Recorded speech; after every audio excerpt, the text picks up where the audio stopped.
Hello guys, welcome back to our channel part 3 Story of Villainous. Chapter 16 Memories of Past Life. Raj hospital से हंसते हुए निकल गया और अपने ऑफिस चला गया। यह इशिका वार्ड में बैठी वहां पर रखे फूलों को देख रही थी। देखते ही देखते उसका दिमाग उसे उन बंद यादों में ले गया जिसे वो पिछले एक महीने से खोलने में भी डरती थी। Past memories. नंदिनी प्यारा सा लहंगा पहने एक कोने में बैठी थी और स्टेज पर चल रहे एंगेजमेंट फंक्शन को देख रही थी। तभी एक लड़का उसके बगल में बैठा और उसे ऊपर से नीचे तक देखने लगा और बड़े बेग तरीके से बोला, तो तुम नंदिनी हो। नंदिनी को उस आदमी की गंदी नजरें पसंद नहीं आया और उसने खुद को उस आदमी से दूर करते हुए एक स्माइल के साथ कहा, जी मैं ही नंदिनी हूँ। उस आदमी ने नंदिनी को हवा भरी नजरों से देखा और उसके हाथ को अचानक से पकड़ते हुए कहा, तो तुम हो वो जिससे मेरी शादी होगी। नंदिनी को उसके छुअन से गंदा लगा और उसने अपना हाथ छुड़ा उस आदमी को एक चाटा खींचकर मारा। चाटे की शोर को सुन सभी नंदिनी की तरफ देखने लगे। तभी कोई भागकर नंदिनी की तरफ आया और उसे ऊपर से नीचे तक देख चिंता में बोला, नंदिनी तुम ठीक हो। नंदिनी ने राज को देख आंखों में आंसू के साथ कहा, राज इस आदमी के मुझे गंदी नजर से देखा और छुआ भी।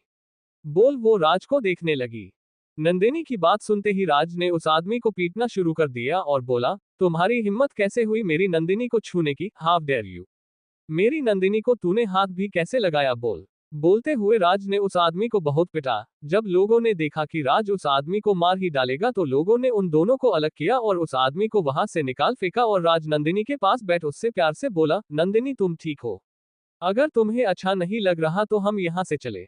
नंदिनी ने रोते हुए कहा, मुझे यह नहीं रहना, मैं अकेले ही चली जाऊंगी। तुम इशिका के साथ आए हो तो तुम। राज ने नंदिनी की बात को कटते हुए कहा, इशिका अकेले चली जाएगी, तुम चलो मैं उसे मैसेज कर दूंगा। बोल राज नंदिनी को लेकर वहां से चला गया।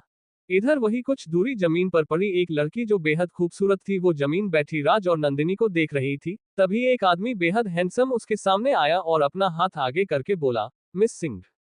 इशिका ने अपने सामने खड़े लड़के को देखा, फिर उसे इग्नोर किया और खड़ी होकर वहां से बाहर चली गई। वो हैंडसम आदमी भी इशिका के पीछे चलने लगा और उसके पूछे जाते हुए बोला, आपको अपने सो कॉल्ड मंगेतर पर गुस्सा नहीं आता कि उसने अपनी एक्स वाइफ को किसी को चाटा मरते देखा और आपको धक्का देकर उसके पास चला गया।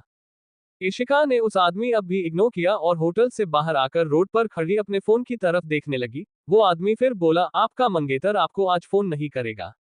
उस आदमी के कॉन्फिडेंट आवाज को सुन इस बार इशिका चिढ़ गई और हिस्से में लाल आंखों से उस आदमी को देखते हुए बोली, mister Daksh Roy be in your limits. Understand. Daksh ने इशिका की बात सुनी और हंसते हुए बोला, my limits miss Singh. Miss Singh you have slept with me and you are saying that I should be in my limits. Dot wow interesting, very interesting. कहते हुए दक्ष ने इशिका की कमर पकड़ी और उसे अपनी तरफ खींचते हुए कहा, तुम मेरे साथ सोई और तुमने लोगों से कहा कि तुम उस सो कॉल्ड मंगेतर के साथ सोई। तुम्हें पता है उस रात तुम राज नहीं मेरे साथ थी। राज ने खुद तुम्हें मेरे कमरे में छोड़ा था और तुम्हारी वो बेवकूफ दोस्त उसने अगली सुबह पता नहीं कहां से मेरे जाने के बाद तुम्हारे उस राज को तुम्हारे बगल सुला दिया था। समझी मिस इशिका सिंह। प्रेजेंट। अंश ने दरवाजा खोला और अंदर आते हुए बोला, इशिका तुम अब कैसी हो। इशिका अपने ख्यालों से बाहर आए और बोली, मैं कल से बेहतर हूँ। अंश ने इशिका की स्ट्रॉबेरी देते हुए कहा, ये लो तुम्हें पसंद है ना। इशिका ने स्ट्रॉबेरी ली और टिफिन खोल खाने लगी और बोली, ये अच्छे हैं। अंश ने एक स्माइल के साथ बोला, हाँ वो मेरे एक दोस्त के फार्म से आते हैं ये इसीलिए ज्यादा टेस्टी है। इशिका ने स्ट्रॉबेरी खाते हुए कुछ सोचा और बोली, वैसे अंश नंदिनी कैसी है, उसे कहीं चोट तो नहीं आई थी ना। मैंने उसे टाइम पर धक्का मारा तो था पर। अंश को इशिका की बात सुन न जाने क्यों गिल्ट फील होने लगा और उसने जल्दी से कहा, वो ठीक है, कल डॉक्टर ने उनका चेकअप भी करा लिया था। इशिका ने कहा, हाँ कल डॉक्टर बता रहे थे पर मैं बातों बातों में उनसे नंदिनी के बारे में पूछना ही भूल गई। वैसे ये छोड़ो अंश, तुम मेरा एक काम कर दोगे। अंश को इशिका की बात सुन और गिल्ट फील हुआ और उसने कहा, हाँ बोलो। इशिका ने स्ट्रॉबेरी खत्म की और बोली, अभी तुम ऑफिस जा रहे हो ना तो तुम राज से बोल देना कि शाम को मुझे ऑरेंज खाने हैं तो वो ले आए। अंश ने सोचा, पता नहीं भाई आएंगे या नहीं पर मैं उन्हें एक बार बता दूंगा और शाम को मैं ले भी आऊंगा। ये सोच अंश ने कहा, ठीक है मैं बोल दूंगा। वैसे मैं दोपहर को ऑफिस जा रहा हूँ तो तब तक मैं यहीं पर बैठ अपना ऑफिस का काम करूंगा। वो बड़ी माँ ने कहा कि तुम्हें मैं कंपनी दूं। ये सुन इशिका ने एक स्माइल के साथ कहा, ठीक है तुम काम कर लो, मैं तुम्हें डिस्टर्ब नहीं करूंगी। अंश ने कहा, ठीक है, और अपना लैपटॉप निकाल काम करने लगा। धीरे धीरे टाइम बिता और अंश अब अपने लैपटॉप को घूरे जा रहा था। उसने धीरे से कहा, यार मैं इसके आगे क्या करूं। मुझे सच में भाभी के हाथ की कॉफी चाहिए वरना मैं कुछ सोच नहीं पाऊंगा। यार आज तो मैं अपनी बेइज्जती करा के मानूंगा। इशिका जो कब से अंश को देख रही थी उसने अचानक से कहा, अंश मैं तुम्हारी कोई हेल्प करूं? इशिका की बात सुन अंश की आंखें चमक गई और उसने जल्दी से अपना लैपटॉप इशिका के सामने किया और बोला, इशिका मुझे इसके आगे क्या करना है कुछ समझ में नहीं आ रहा, मैंने अपनी कंपनी का इंट्रो तो बना दिया पर अब इसे यूनिक कैसे करूं? इशिका ने अंश की प्रेजेंटेशन को पढ़ा और फिर उसे हल्के से हिंट दिए। अंश ने उसकी बातों को ध्यान से सुना और फिर काफी कुछ डिस्कस किया और धीरे धीरे इस इसमक में आ गया कि क्या करना है।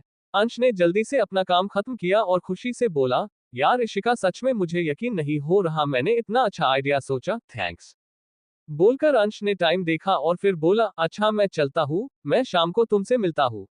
बोल अंश खुशी से चला गया। जाते हुए अंश को देख इशिका ने मन में कहा, अगर कॉफी की जगह हिंट ने ले ली तो।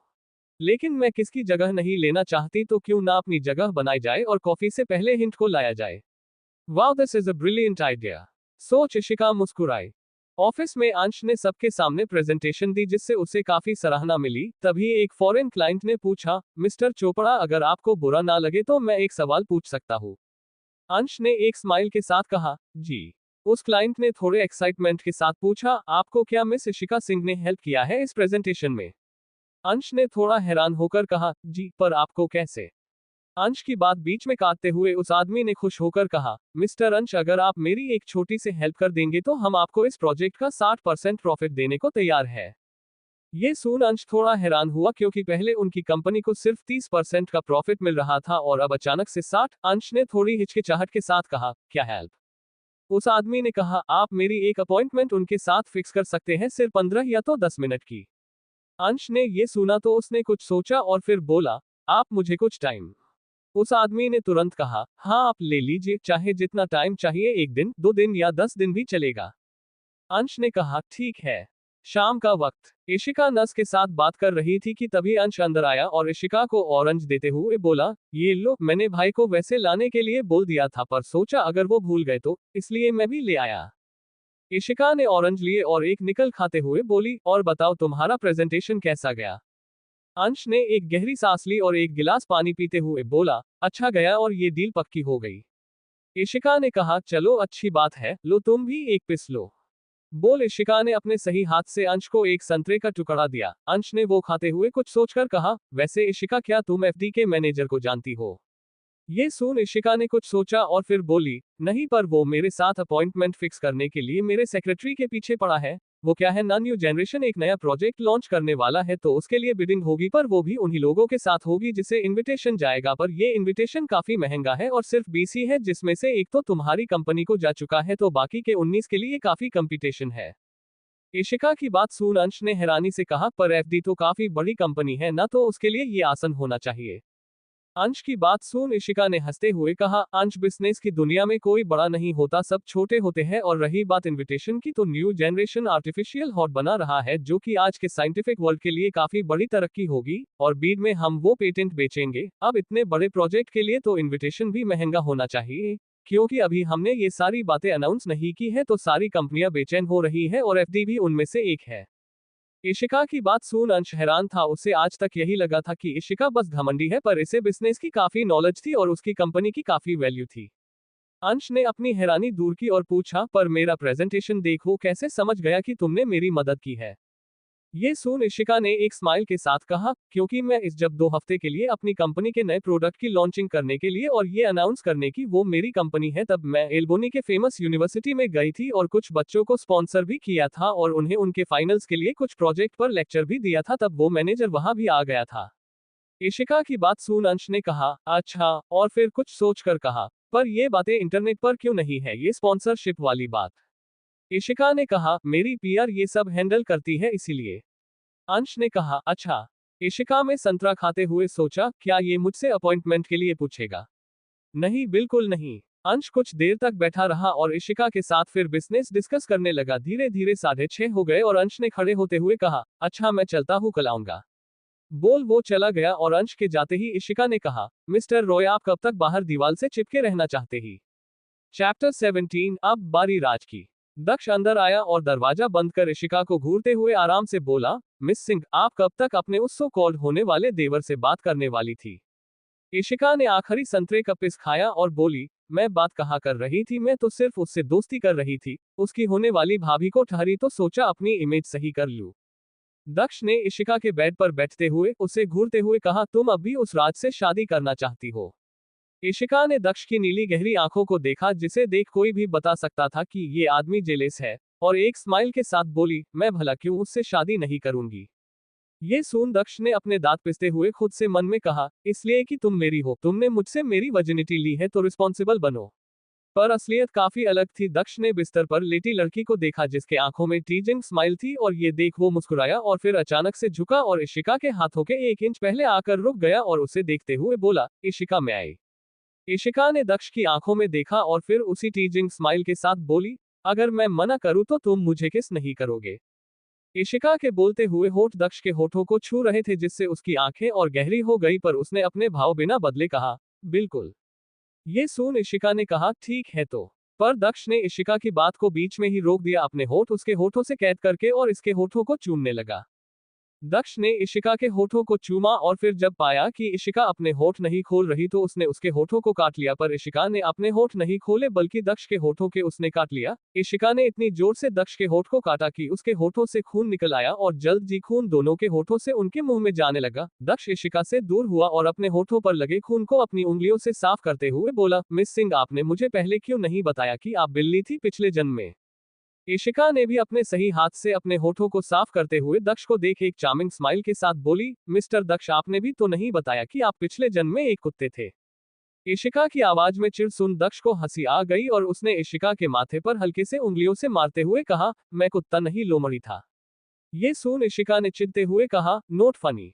दक्ष ने अपनी वॉच में टाइम देखा तो पाया कि 7 बजने ही वाले थे, तो वो खड़ा हुआ और इशिका के आईवी ड्रिप को खाली हो चुकी थी उसे चेंज करते हुए बोला, आपका सो कॉल्ड मंगेतर आने वाला है, मैं चलता हूँ। और हाँ, आपके उस चिप मंगेतर ने मेरी और नंदिनी की सगाई 4 महीने बाद शिफ्ट कर दी और शायद इसके वजह से उसके घर में काफी लड़ाई हुई और आपकी बेस्ट फ्रेंड उसने नंदिनी को बहुत सुनाया, जिस पर राजेश जी ने उसे चाटा मारा और वो अब गुस्से में पता नहीं कहाँ है, तो एक बार पता कर को बोल। वो जाने लगा तो इशिका ने पूछा, मिस्टर रॉय, आपको ये सब कैसे पता। दक्ष ने मुड़कर इशिका को एक चार्मिंग स्माइल के साथ इनोसेंटली कहा, क्योंकि आपने जिस डिटेक्टिव को अपने मंगेतर और मेरी मंगेतर के पीछे छोड़ा है वो मेरा आदमी है, समझी मेरी स्वीट मिस सिंह। बोल दक्ष वहां से चला गया और जाते वक्त उसके होठों पर एक स्वीट स्माइल थी, जिसे देख सारी नर्सेस, फीमेल डॉक्टर्स और लड़कियां उसे देख अपना दिल को रही थी। इधर इशिका के होठों पर भी दक्ष की बात सुन एक स्माइल आ गई और उसने धीरे से कहा, मेरा बेवकूफ दक्ष। जहां इशिका और दक्ष एक दूसरे के करीब आने लगे थे, वहीं अंश नंदिनी और उसकी बहन निशा से दूर हो रहा था। इशिका ने अंश को तो अपनी तरफ कर लिया था और अब बारी थी राज की। जाल फैलाने की तैयारी हो गई थी और अब बस इसे धीरे धीरे छोड़ना था और चारा देना था, जिससे मछली जाल में खुद ब खुद फंस जाए।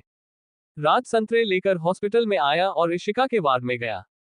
इशिका बैठी राज का इंतजार कर रही थी। राज अंदर आया और कुर्सी पर बैठते हुए बोला, इशिका, ये लो तुम्हारे संतरे। इशिका ने राज से एक संतरा लिया और राज ने बाकी के वही पास में रखी टोकरी में रख दिया। इशिका ने एक स्माइल के साथ राज को देखते हुए कहा, तुम्हारा दिन कैसा था राज। राज ने कुर्सी पर अपना सर टिकाते हुए कहा, यार बहुत टायरिंग था, मैं ना पागल हो गया था इतनी सारी फाइलों पर काम करके। कहते हुए राज ने एक लंबी सांस ली। इशिका ने अपना संतरा राज की तरफ करते हुए कहा, राज, क्या तुम ये छिल दोगे। राज ने संतरा लेते हुए कहा, हाँ, और एक बात बताओ, तुम पूछने कब से लगी, तुम तो ऑर्डर देती थी ना। इशिका ने राज को एक चार्मिंग स्माइल देते हुए कहा, अब मेरा मंगेतर थका हुआ है तो मैं उसे ऑर्डर कैसे दे सकती हूँ, पर हाँ, पूछ के काम तो करवा ही सकती हूँ ना। राज ने मंगेतर सुना तो थोड़ा असहज हुआ, फिर नॉर्मल होते हुए कहा, इशिका अब समझदार हो गई है। इशिका ने कुछ देर संतरा चिल्लाते राज को देखा और फिर अचानक से बोली, अच्छा राज, क्या तुम मेरे साथ आज खाना खा सकते हो। राज ने कुछ देर सोचा फिर बोला, हाँ, क्यों नहीं। बोल उसने संतरा इशिका को दिया। इशिका ने खुश होते हुए कहा, यह बहुत अच्छी बात है। कुछ देर बाद नज इशिका का खाना ले आए और इशिका उससे कहा, सिस्टर, आप रिसेप्शनिस्ट के आपस जाए, उनके पास एक पार्सल मेरे नाम से होगा, वो ले आइए। सिस्टर ने कहा, ठीक है इशू। बोल वो चली गई। नस को इशिका को इशू बुलाता सुन राज ने कंफ्यूजन में कहा, ये तुम्हें। इशिका जैसे उसकी बात समझ गई हो और बोली, वो सिस्टर बहुत अच्छी है, मेरा बहुत ख्याल रखती है, तो मेरी उनसे दोस्ती हो गई तो मैंने ही उन्हें मुझे इशू बुलाने के लिए कहा। ये सुन राज ने कहा, ये अच्छी बात है, अब तुम दिन में बोर नहीं होगी। इशिका ने कहा, हाँ। तभी नज एक पार्सल लेकर आए और इशिका के सामने रखते हुए बोली, ये रहा आपका पार्सल।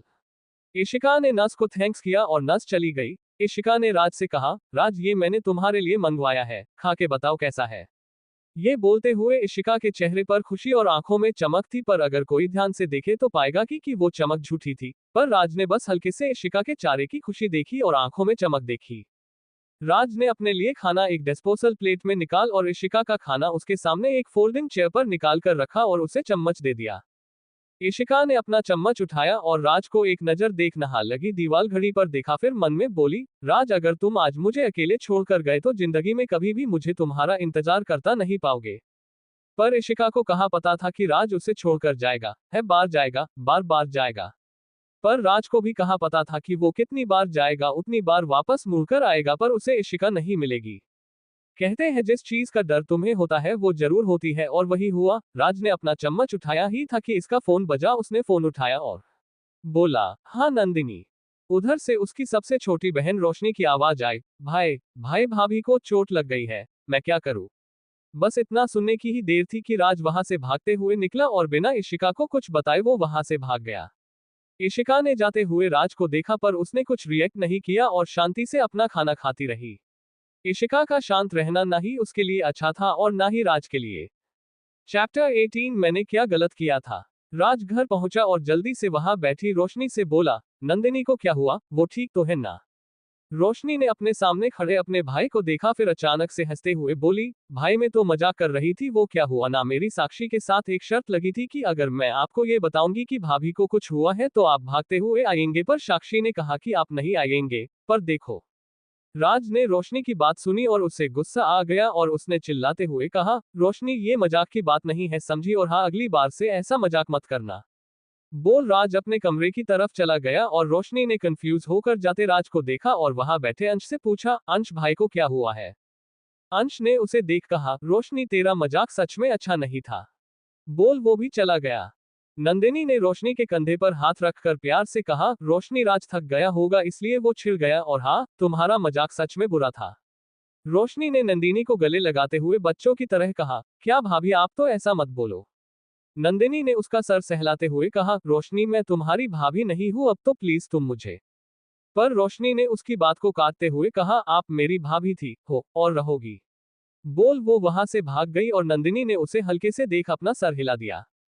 राज कमरे में आया और अपना कोट निकाल बेड पर फैला और बेड पर बैठ अपनी वॉच निकालने लगा। तभी उसे ख्याल आया कि उसने इशिका को तो बताया ही नहीं कि वो क्यों चला आया। सोच उसने अपना फोन निकाला और इशिका को कॉल किया। घंटी जाती रही पर किसी ने फोन नहीं उठाया, पर आखिरी घंटी पर उतर से किसी ने कहा, हेलो। राज ने कहा, इशिका मैं राज। इशिका, जो अपने फोन को कानों से लगाए शांत और ठंडी आंखों से वहां पड़े राज के खाने को देख रही थी, उसने कहा, बोली राज नंदिनी ठीक तो है ना, उसे कहीं चोट तो नहीं आई। इशिका की बात सुन राज को गिल्ट हुआ और उसने मन में कहा, मैं इशिका को अकेले वहां बिना कुछ बताए छोड़ आया और वो बेचारी नंदिनी को लेकर टेंशन में है। सोच राज को और भी गिल्ट होने लगा, पर उसने खुद को संभाला और बोला, इशिका नंदिनी ठीक है, वो तो रोशनी ने एक प्रैंक किया था। ये सुन इशिका ने कहा, पर ये कहते हुए उसकी आंखों में सरकाजम था। ओ कोई बात नहीं, होती है चिंता, आखिर वो तुम्हारी दोस्त जो है। मैं समझती हूँ मुझे भी साक्षी की बहुत चिंता हो रही थी, वैसे तुम्हें भी नंदिनी की चिंता हो रही होगी, कोई बात नहीं। इशिका की बात सुन राज को और भी गिल्ट होने लगा और उसने कहा, मैं पहले ही इशिका से झूठ बोल रहा हूँ, फिर उसने मेरी जान भी बचाई और मैं उसे देखने के लिए गया भी तो सिर्फ 5 मिनट के लिए। राज अभी अपने सोच में ही गुम था, तभी इशिका ने फिर कहा, पर इस बार उसकी आवाज में काफी उदासी भरी थी, राज तुम मुझसे प्यार तो करते हो ना। राज ने इशिका का ये सवाल सुना तो उसे और भी बुरा लगा इशिका ने लिए, पर उसने खुद को संभालते हुए कहा, हाँ तभी तो शादी हो रही है हमारी। ये सुन हॉस्पिटल में बैठी इशिका ने अपनी आंखें बंद कर ली और फिर एक गहरी सांस लेकर बोली, मैं फोन रखती हूँ, मेरे सोने का टाइम हो गया है। बोल इशिका ने फोन काट दिया और खुद पर हंसते हुए बोली, 2 जन्मों का प्यार, पागलपन और इंतजार भी तुम्हें मेरी तरफ नहीं ला पाया राज, ये कैसा प्यार है। मैंने तुमसे पिछले 5 साल से पागलों की तरह प्यार किया, पर 1 साल के बंधे झूठे रिश्ते से मेरा प्यार जीत नहीं पाया। हाँ हाँ हाँ हाँ हाँ, बोल इशिका हंसने लगे और उसके आंखों से एक आंसू बह के निकल गया। इशिका के दरवाजे पर खड़ा दक्ष, जो अभी अभी अपना चश्मा लेने वापस आया था, उसने आते ही इशिका की ये बातें सुनी और उसकी मुठ्ठियां कस गई और आंखें गहरी हो गई। दक्ष ने बाहर दीवार से लगकर खड़े होते हुए मन में कहा, 5 साल का प्यार जब किसी और के आने से खत्म हो गया तो क्या वो प्यार प्यार था? पागल हो तुम इशिका, जो उससे अब भी प्यार करती हो। जो इंसान किसी के सालों के प्यार को महीनों में भूल जाए वो कभी प्यार को समझ हो नहीं सकता। पर क्या हुआ जो तुम उस राज से प्यार करती हो? मैं तुम्हें खुद के रंग में इस कदर रंग दूंगा कि कोई दूसरा रंग कभी तुम पे चढ़ ही नहीं पाएगा। ये वादा है मेरा, दक्ष रॉय का। यहाँ राज अपने बेड पर बैठा अपने कटे हुए फोन को सके रहा था। आज से पहले ऐसा कभी नहीं हुआ था। फोन हमेशा पहले राज कटता था पहले, पर आज इशिका ने काटा। ये बात राज को खटक रही थी, तभी किसी ने उसके दरवाजे पर दस्तक दी। राज ने उठकर देखा तो वह निर्मला जी थी। राज ने एक स्माइल के साथ कहा, माँ। निर्मला जी अंदर आए और राज से थोड़ा परेशान होकर बोली, राज, साक्षी दोपहर से गायब है, उसका अभी तक कोई पता नहीं चल रहा है, तुम जरा पता करो कहाँ है वो। ये सुन राज ने निर्मला जी को देख थोड़े चिढ़े हुआ भाव से कहा, माँ वो छोटी बच्ची नहीं है, वो वापस आ जाएगी कुछ देर में, और अगर वो नहीं आई तो मैं उसे ढूंढ ही लूंगा। राज की बात सुन निर्मला जी ने उसे गुस्से में देखते हुए कहा, वो तुम्हारी बहन है, तुम्हें उसकी फिक्र भी नहीं हो रही? राज। ये सुन राज ने कहा, माँ उसने नंदिनी को आज क्या क्या नहीं सुनाया। नंदिनी तो यहाँ रहना भी नहीं चाहती, उसे मैं यहाँ लेकर आया हूँ तो वो मेरी जिम्मेदारी है। साक्षी उसे कुछ भी नहीं कह सकती, ये सजा है उसकी। बोल राज वहां से चला गया और निर्मला जी वहां अपनी हाथों को मुट्ठी बनाए खड़ी बोली, राजेश ने भी तो यही कहा, सजा, पर मेरी बेटी को सजा क्यों मिले? आखिर कहा ही क्या उसने गलत? क्यों क्यों मेरी बेटी की किसको फिक्र नहीं? बोल। वो बेड पर परेशान होकर बैठ गए, तभी उनका फोन बजा। निर्मला जी ने फोन उठाया। उधर से इशिका की आवाज आई, आंटी साक्षी मेरे साथ है, वो कल सुबह घर चली जाएगी। ये सुन निर्मला जी के जान में जान आई और उन्होंने कुछ देर और बात करके फोन रख दिया। इधर हॉस्पिटल में इशिका अपनी बेस्ट फ्रेंड को देख रही थी जिसकी आंखें रो रो कर ओस चुकी थी। साक्षी ने रोते हुए बच्चों की तरह शिकायत करते हुए कहा, इशू तुम बताओ डैड मुझे पसंद क्यों नहीं करते? इसलिए कि मैं उस नंदिनी की तरह रोटी नहीं रहती, चिल्लाती हूँ इसलिए। बोल। साक्षी ने इशिका के गले में अपना सर छुपाते हुए कहा, इशू डैड ने कभी भी मुझसे वैसे बात नहीं की जैसे वो रोशनी, अंश, राज भाई, यहाँ तक कि नंदिनी से करते हैं। क्यों मैं क्या इतनी बुरी हूँ? हाँ मैं गुस्सा बहुत करती हूँ, पर मैं क्या करूँ? मुझे जलन होती है। डैड ने, भाई ने, अंश ने, यहाँ तक कि रोशनी ने भी मुझे कभी पसंद नहीं किया। वो सब मुझे मुंह बनाकर देखते हैं जिसे देख मुझे गुस्सा आता है और मैं कुछ गलत कर देती हूँ। बोल। साक्षी रोने लगी। इशिका ने उसका सर सहलाया और एक स्माइल के साथ उससे बोली, मेरी साक्षी बुरी नहीं है, बस थोड़ी पागल है। फिर मन में बोली, और शायद एरोगेंट भी, पैसों की अकड़। ये सुन साक्षी ने उसे मुंह बनाकर देखा और इशिका से दूर होकर बच्चों की तरह बोली, मुझे भूख लगी है। साक्षी की बात सुन इशिका ने एक पैकेट की तरफ इशारा किया और बोली, उसमें तुम्हारा खाना है, खा लो। साक्षी ने पैकेट लिया और खाना डिस्पोजल प्लेट में निकाल खाने लगी। इशिका ने खाना खाती साक्षी को देखा और उसे पिछले जन्म में साक्षी की मौत याद आने लगी। इशिका, मैंने क्या गलत किया था? पुराने कपड़े पहने साक्षी हॉस्पिटल बेड पर लेटी अपने सामने बैठी इशिका को देख रोते हुए कहा। इशिका के आंखों में भी आंसू थे। उसने उसका माथा सहलाता और बोली, कुछ गलत नहीं किया था। तभी एक सुंदर लड़की नीलेंथ व्हाइट ड्रेस पहने वहां आए और साक्षी को घिन से देखते हुए बोली, तुमने मेरे पति को छीनना चाहा। और ये रोशनी थी, साक्षी की बहन। कहा जाता है कि प्यार सोचकर नहीं होता, बस हो जाता है, जो शायद इनकी कहानी की वजह थी। जैसे दक्ष को इशिका से, इशिका को राज से, राज को नंदिनी से और नंदिनी को राज से। पर साक्षी, रोशनी और साहिल की कहानी क्या थी?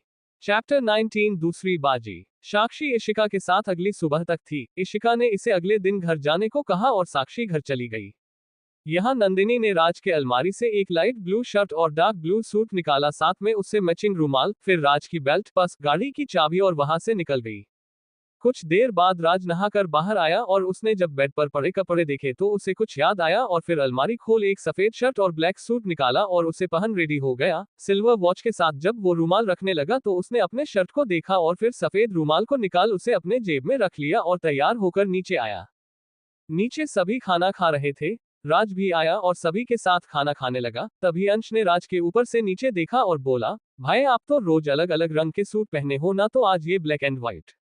राज खाना खाते हुए रुका और फिर वहां खड़ी नंदिनी को देखा जो उससे देख रही थी जैसे वो भी जानना चाहती हो। ये देख राज ने कहा, वो आज मेरा मन कर रहा था, तू इतना क्यों सोच रहा है? और हाँ, वो कल एमडी की मीटिंग कैसी गई?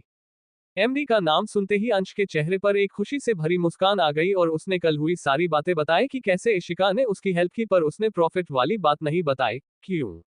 ये उसे भी नहीं पता था। अंश की बात सुन राजेश जी ने कहा, हाँ, इशिका काफी इंटेलिजेंट है और एक अच्छी बिजनेस वूमेन भी, तुम उससे काफी कुछ सीख सकते हो।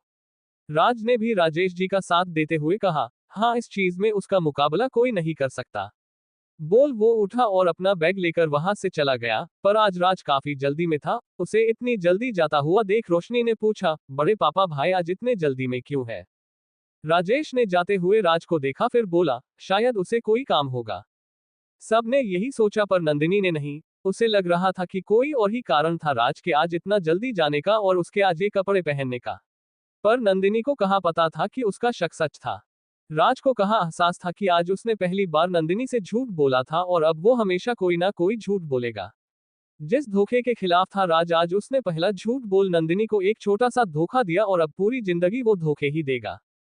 हॉस्पिटल कविता जी आए और उन्होंने इशिका को उसका ख्याल रखने और दवाई लेने के लिए कहा और कुछ देर उससे कुछ बातें कर वो वहां से चली गई। कविता जी के जाने के कुछ ही देर बाद राज वहां पर आ गया। राज इशिका के वार्ड में आया और उसके सामने कुर्सी पर तन कर बैठ गया और बोला, गुड मॉर्निंग इशिका। इशिका ने राज को देखा और उसकी सफेद शर्ट को देख मन में मुस्कुराए और बोली, अरे वाह, राज की जिंदगी से रंग कुछ ज्यादा जी जल्दी जा रहे हैं, पर अच्छी बात है। इशिका ने राज को देख एक सरप्राइज होने का एक्सप्रेशन बनाया और बोली, वाओ राज, आज तुमने मेरी फेवरेट रंग की शर्ट पहनी। रुको, मुझे गैस करने दो। हम ये इसलिए है ना क्योंकि तुम कल बिना बताए चले गए थे, है ना? पकड़े जाने पर राज का चेहरा लाल हो गया और उसने अपने गले को मसलते हुए कहा, हाँ। ये सुन इशिका जोर से हंसी और बोली, ओ राज, तुम शर्माते हुए कितने अच्छे लगते हो। प्लीज तुम सिर्फ मेरे सामने सरमाया करो ताकि मैं ही तुम्हें ऐसे देख सकूं। ये सुन राज ने अपनी शर्म को छिपाया और बात को बदलते हुए बोला, ऐसे इशिका तुमने खाना खाया? इशिका ने राज को देखते हुए एक स्माइल के साथ कहा, नहीं, मैं तो राज का इंतजार कर रही थी ताकि वो मुझे अपने हाथों से खिलाए। ये सुन राज ने नज को बुलाया और बोला, सिस्टर, इशिका के लिए खाना ले आइए। नज ने एक स्माइल के साथ राज को देख कहा, जी सर, वैसे आपको बुरा ना लगे तो एक बात बोलूं? राज ने कहा, जी कहिए। नज ने कहा, सर आप जब भी आते हो ना इशू हमेशा खुश रहती है, तो आप ज्यादा आया कीजिए, और आप दोनों एक साथ बहुत अच्छे लगते हो हंसते मुस्कुराते। राज ने कहा, थैंक्स सिस्टर। नज वहां से चली गई और कुछ देर में इशिका की दलिया लेकर आई। इशिका की दलिया काफी गर्म थी, जिसे देख इशिका ने बच्चों की तरह मुंह बनाकर कहा, फूको। इशिका को बच्चों की तरह मुंह बनाया देख राज के चेहरे पर एक स्माइल आ गई और उसने फूक फूक कर उसे दलिया खिलाई, फिर कुछ देर उससे बात की और उसे दवाई खिला वो वहां से चला गया। अंश भी कल की तरह आया और अपने साथ आज वो जामुन लाया। इशिका के साथ बातें करते, काम करते, जामुन खाते वक्त कब बीत गया उसे पता ही नहीं चला। जब अंश जाने लगा तो इशिका ने अंश से आज फिर कहा, अंश, राज से तुम आज शाम को चीकू लाने के लिए कह दोगे? अंश ने स्माइल के साथ कहा, ठीक है, फिर वो चला गया। दक्ष आज फिर आया, पर आज उसने इशिका को व्हीलचेयर पर बिठाया और उसके साथ हॉस्पिटल गार्डन में धूप को महसूस करते हुए घूमता रहा। दक्ष ने कल की बात का जिक्र तक नहीं किया और पार्क में बूढ़े कपल्स को देखते हुए इशिका से बोला, मिस सिंह, आपको मेरे साथ उन अंकल्स और आंटी की तरह बूढ़ा होना है। मैं आपका बुढ़ापे का सहारा बन सकता हूँ, आप मुझे सहारा देना और मैं आपको। इशिका ने भी उन बुजुर्गों को देखा पर कुछ जवाब नहीं दिया, बस शांति से अपनी फाइल्स को पढ़ती रही। अब रोज सबका यही रूटीन बन गया था। दक्ष रोज दोपहर में इशिका से वो सवाल पूछता और इशिका एक मुस्कान के साथ कुछ नहीं बोलती। राज अब सुबह आता और इशिका को खाना और दवाई खिलाकर चला जाता और अंश इसे रोज फोन करके इशिका के लिए शाम को कोई ना कोई फल ले जाने के लिए कहता और हर शाम को इशिका उससे एक सवाल जरूर पूछती, राज, तुम मुझसे प्यार तो करते हो ना? और राज जवाब देता, हाँ, तभी तो हमारी शादी हो रही है। इशिका राज से रोज शाम को खाना खाने के लिए कहती और राज हाँ कर देता, पर रोज शाम को राज को किसका फोन आ जाता जिससे उसे जाना पड़ता, और उसके गिल्ट में राज अब रोज सफेद शर्ट पहनने लगा था। सूट वो चाहे कोई सा भी पहने, पर शर्ट हमेशा व्हाइट होती थी। ये कोई नहीं जानता था कि राज को क्यों हर शाम किसी का कॉल आता, पर इशिका जानती थी कि ये एक लोमड़ी है जो रोज कुछ ना कुछ करता है। पर इशिका ने ना ही कभी उस लोमड़ी को रोका और ना ही राज से कभी पूछना बंद किया, क्यों? ये तो बस इशिका जानती थी। अंश रोज सुबह और शाम आता और अब अंश की इशिका से काफी अच्छी दोस्ती हो गई थी। साक्षी भी रोज आती और इशिका अब उसे बिजनेस के बारे में बताती। लेकिन इन सब के बीच शायद राज या अंश दोनों ने ही इस बात पर ध्यान नहीं दिया कि अब उन्हें इशिका की आदत सी होने लगी थी। आदतें वही रखो जिससे तुम प्रभावित ना हो, पर इशिका तो वो नशा थी जो एक बार लग गई तो दूर नहीं होती, और ये बात राज को जल्द ही पता लगने वाली थी। धीरे धीरे समय बीता और अब 4 महीने बीत गए और अब तक शांत तूफान फिर शुरू होने लगा क्योंकि अब दक्ष और नंदिनी की सगाई होनी थी। चैप्टर 20 मेरा लोमड़ी। 4 महीने बाद इशिका आज डिस्चार्ज हो रही थी। इशिका ने अपने कपड़े बदले और एक व्हाइट नी लेंथ फुल स्लीव ड्रेस पहनी और तैयार होकर बैठ गई क्योंकि राज उसे लेने आने वाला था। ये बात उसने कल शाम को कही थी। इशिका बैठी अपने फोन में आए ईमेल को देख रही थी, तभी किसी ने दरवाजा खोलते हुए अपने चार्मिंग आवाज में कहा, मिस सिंह आपके लवर की एंगेजमेंट है 2 दिन बाद, आपको कैसा लगा ये सुनकर। इशिका ने इस चार्मिंग आवाज में गुस्सा और चिड़चिड़ापन दोनों सुना और बेपरवाह होकर बोली, वाओ मिस्टर रॉय, कांग्रेचुलेशंस, मैं जरूर आऊंगी आपकी सगाई में। इशिका की बात और बेपरवाह अंदाज देख दक्ष की नीली आंखें गहरी हो गई, पर उसने फिर भी अपना चेहरा नॉर्मल रखते हुए कहा, ओह तो आप आएंगी, अच्छा है, जरूर आएगा क्योंकि मैं आपका बेसब्री से इंतजार करूंगा। ये बोल दक्ष आगे बढ़ा और बेड पर बैठी इशिका की तरफ झुका और उसके होठों को अपने होठों से बंद कर बेरहमी से काटा और उससे दूर होकर अपने हाथों पर लगे इशिका के खून को जीभ से चाटकर बोला, आपका खून बहुत टेस्टी है, मेरे वोल्फी को आपका ये खून बहुत पसंद आएगा। इशिका ने अपने होठों पर लगे खून को साफ किया और एक स्माइल के साथ बोली, क्या मिस्टर रॉय सच में मुझे अपने वोल्फी का खाना बनाते देख पाएंगे। दक्ष ने अपने सामने बेड पर बैठी बेफिक्र लड़की को घूर कर देखा और मन में अपने दांत पिसते हुए बोला, कितने अच्छे से जानती है ये लड़की मुझे। अगर उस वोल्फी ने इशिका को खाने की नजर से देखा भी तो मैं उसकी जान निकाल लूंगा, खाना तो दूर की बात है। सोच दक्ष ने इरिटेट होकर इशिका के कमर पकड़ी और उसे खड़ा कर उसके गर्दन में अपना सर छुपाते हुए बोला, मिस सिंह मुझे नंदिनी से सगाई नहीं करनी। जैसे एक छोटा बच्चा बरहसान होकर अपने पेरेंट्स से शिकायत करता है, वैसे ही दक्ष ने इशिका से कहा। इशिका ने दक्ष के बालों को सहलाते हुए कहा, किसने कहा मिस्टर दक्ष नंदिनी से सगाई कर रहे हैं। दक्ष ने इशिका के बालों की खुशबू सूंघते हुए बच्चों की तरह शिकायत करते हुए कहा, एक लड़की ने जिसका नाम इशिका है। दक्ष की बात सुन इशिका को हंसी आने लगी, पर उसने अपनी हंसी छुपाकर धीरे से कहा, वो लड़की सच में काफी बुरी है। दक्ष इशिका से दूर हुआ और इशिका की आंखों में छुपी हंसी को देख अपनी नीली आंखों को टिमटिमाकर बोला, अगर तुम ऐसे ही रोज मुस्कुराओ तो मैं रोज बच्चों की तरह रोना पसंद करूंगा। ये सुन इशिका ने इसे एक नजर देखा, फिर उससे थोड़ी दूर हुई और बोली, मिस्टर रॉय आप यहाँ कैसे।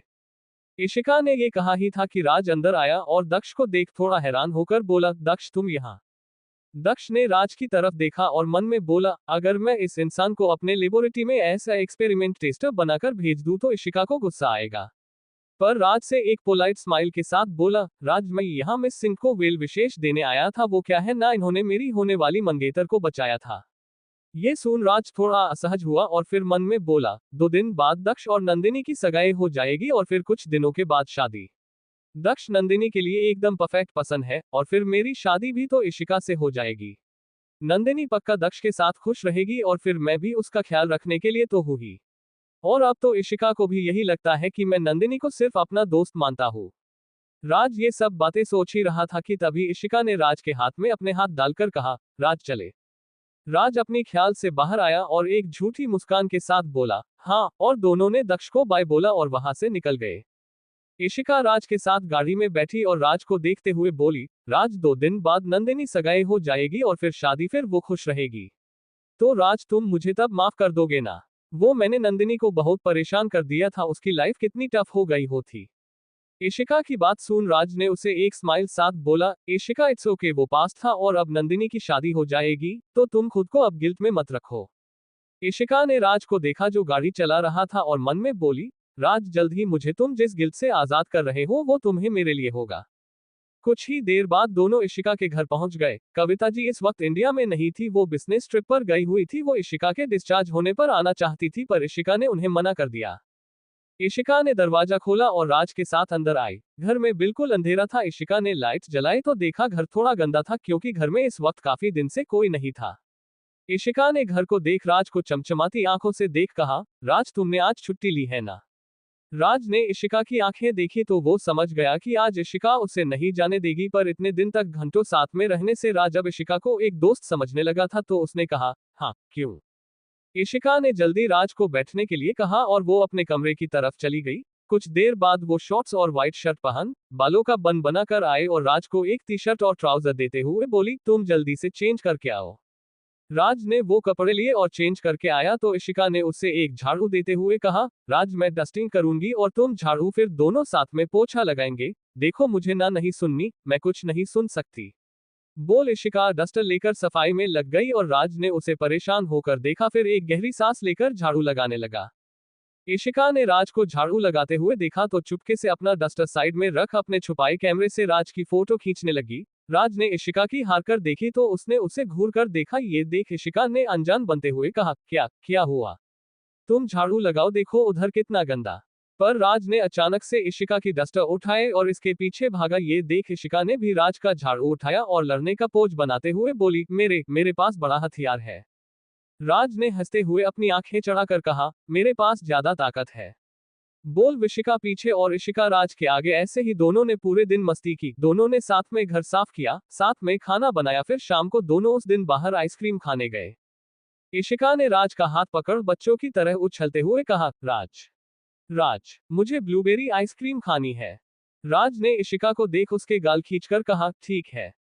फिर अपने लिए और इशिका के लिए आइसक्रीम लेकर आया। राज ने इशिका को उसकी आइसक्रीम दी ही थी कि उसका फोन बजा। राज ने फोन उठाया। दूसरी तरफ से निशा के रोने की आवाज आई, जीजू, दीदी दीदी का किडनैप हो गया। ये सुनते ही राज के हाथ से आइसक्रीम नीचे गिर गई। राज के बगल में खड़ी इशिका ने भी ये सुना और मन में बोली, चलो अब मंगेतर का ड्रामा खत्म करते हैं और हमारे लोमड़ी को इस रिश्ते से आजाद करते हैं। बोल उसने अपने फोन से किसी को मैसेज किया और राज की बातें सुनने लगी। राज ने परेशान होकर कहा, कैसे, कब और तुम सब कहाँ थे? निशा ने रोते हुए कहा, मैं दीदी के साथ शॉपिंग पर गई थी पर दीदी को एक बच्ची कुछ लोगों से बच के भागते हुए दिखाई दी। वो देख दीदी ने बच्ची की मदद करना चाहा पर इन लोगों को दीदी और उस बच्ची दोनों को किडनैप कर लिया। बोल निशा और रोने लगी। चैप्टर 21 मेरी जान बसती है। राज ने निशा की बात सुन उसे फिक्र ना करने को कहा और इशिका की तरफ देख जल्दी से बोला, इशिका। पर इशिका ने उसके होठों पर अपनी उंगली रखते हुए एक स्माइल के साथ कहा, शांत।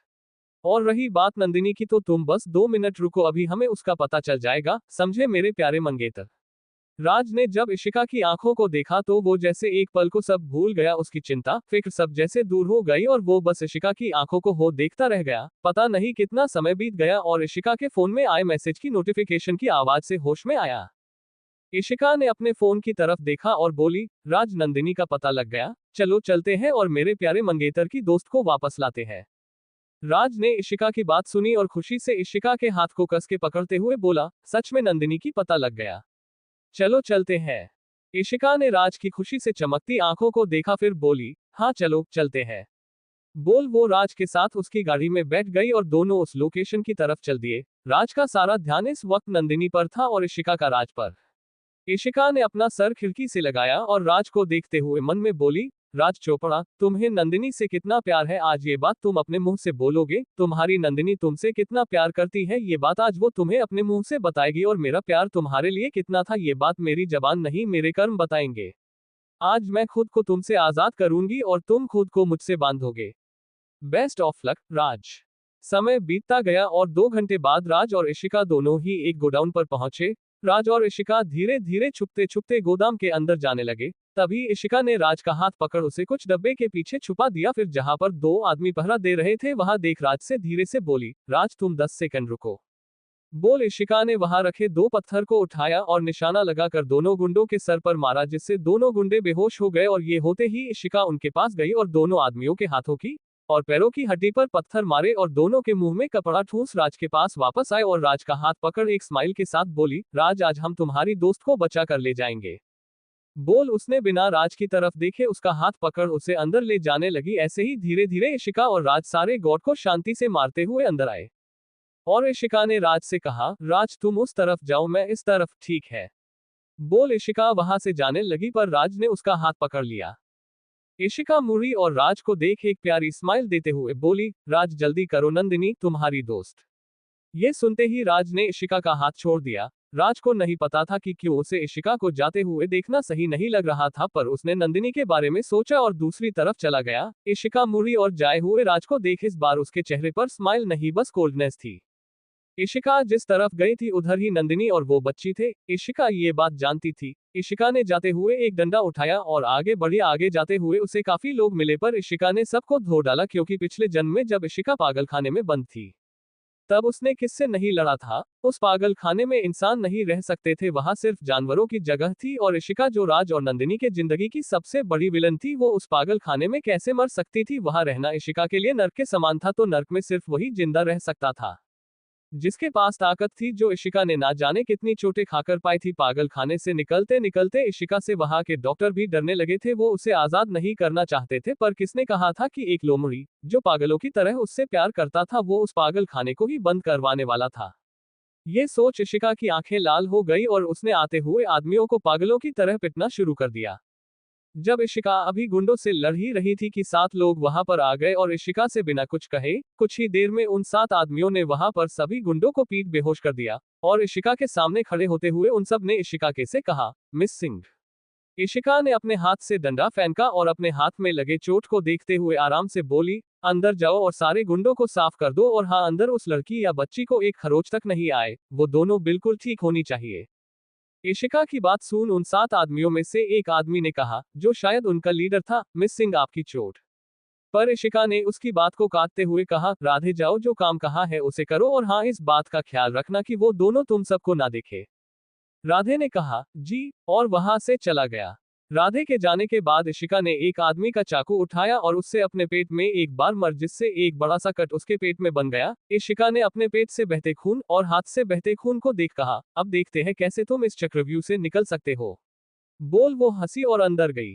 अंदर डब्बे और बॉक्सेस से घिरे हुए एक जगह पे नंदिनी कुर्सी पर बेहोश पड़ी हुई थी, और वो एक छोटी सी बच्ची को करीबन 13 साल की होगी, वो भी बेहोश थी। इशिका ने राधे को देखकर कहा, राधे अब तुम सब छुप जाओ, और हाँ, जब राज यहाँ आए और नंदिनी को बचा ले तो तुम अचानक से आना और उस पर चाकू से वार करना, पर अपनी शक्ल छुपा लेना। और हाँ, एक बात और, वार करने बाद यहाँ से ऐसे भागना कि जैसे ये तुम्हारी जिंदगी की रेस है, समझे? राधे ने इशिका को देखा, जिसकी सफेद शर्ट अब खून से लाल हो चुकी थी, फिर बोला, यस मैम। इशिका ने जब किसी के कदमों की आवाज सुनी तो बोली, राधे काम पर लग जाओ। राधे वहां से अपने आदमियों के साथ गायब हो गया और कुछ ही मिनट में राज वहां पर आ गया। राज ने हंसते हुए कहा, इशिका नंदिनी। पर तभी राज ने नंदिनी को कुर्सी पर बंधा हुआ पाया और बिना इशिका को एक नजर देखे उसके पास भागते हुए आया और उसके गालों को सहलाते हुए बोला, नंदिनी, नंदिनी। पर नंदिनी तो बेहोश थी, उसे कहाँ होश था। राज ने जल्दी से नंदिनी की रस्सी खोली और इशिका से बोला, इशिका तुम बच्ची की रस्सी खोलो। नंदिनी ने इस बच्ची के लिए अपनी जान मुसीबत में डाल दी। इशिका ने अपनी ठंडी आंखों से राज को देखा, जिसने एक नजर उसे देखा तक नहीं था, और फिर एक स्माइल के साथ बोली, हाँ, और बच्ची की रस्सी खोलने लगी। इशिका ने रस्सी खोलने हुए कहा, राज मैंने तुम्हारी। पर इशिका अपनी बात पूरी नहीं कर पाई, क्योंकि नंदिनी ने अपनी आंखें खोल ली थी, जिसे देख राज ने अपनी आंखों में आंसू के साथ कहा, नंदिनी तुम ठीक तो हो ना? नंदिनी ने अपनी आंखें खोल कहा, राज। राज वो बच्ची। राज ने जल्दी से कहा, नंदिनी वो बच्ची थी, है तुम ठीक हो? तुम्हें कहीं लगी तो नहीं? नंदिनी ने राज के आंखों में फिक्र देख कहा, मैं ठीक हूं, तुम मेरी इतनी फिक्र मत किया करो।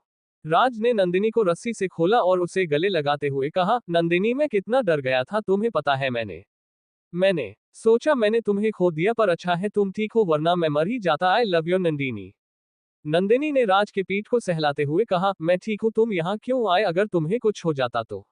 तुम्हें पता है मैं तुम्हें कुछ नहीं होते देख सकती। अच्छा है तुम ठीक हो, वरना मैं खुद को कभी माफ नहीं कर पाती। राज दोबारा ऐसा मत करना, समझे?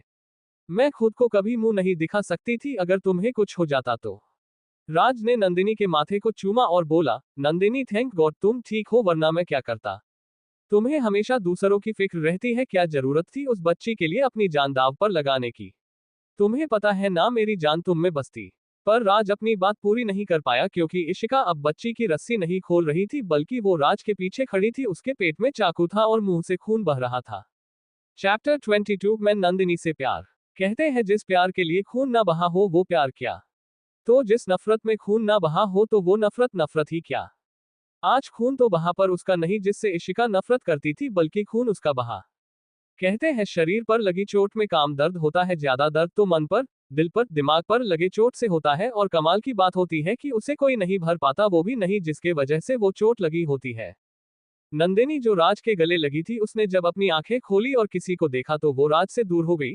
राज को भी किसी के होने का एहसास हुआ तो उसे याद आया कि इशिका भी वही थी। राज मुड़ा और इशिका को देख बोला, जिसकी पीठ उसके सामने थी, इशिका मैं ये बात कब कब से तुम्हें बताना चाहता था, मैं तुमसे प्यार नहीं करता। मैं नंदिनी से प्यार करता हूँ।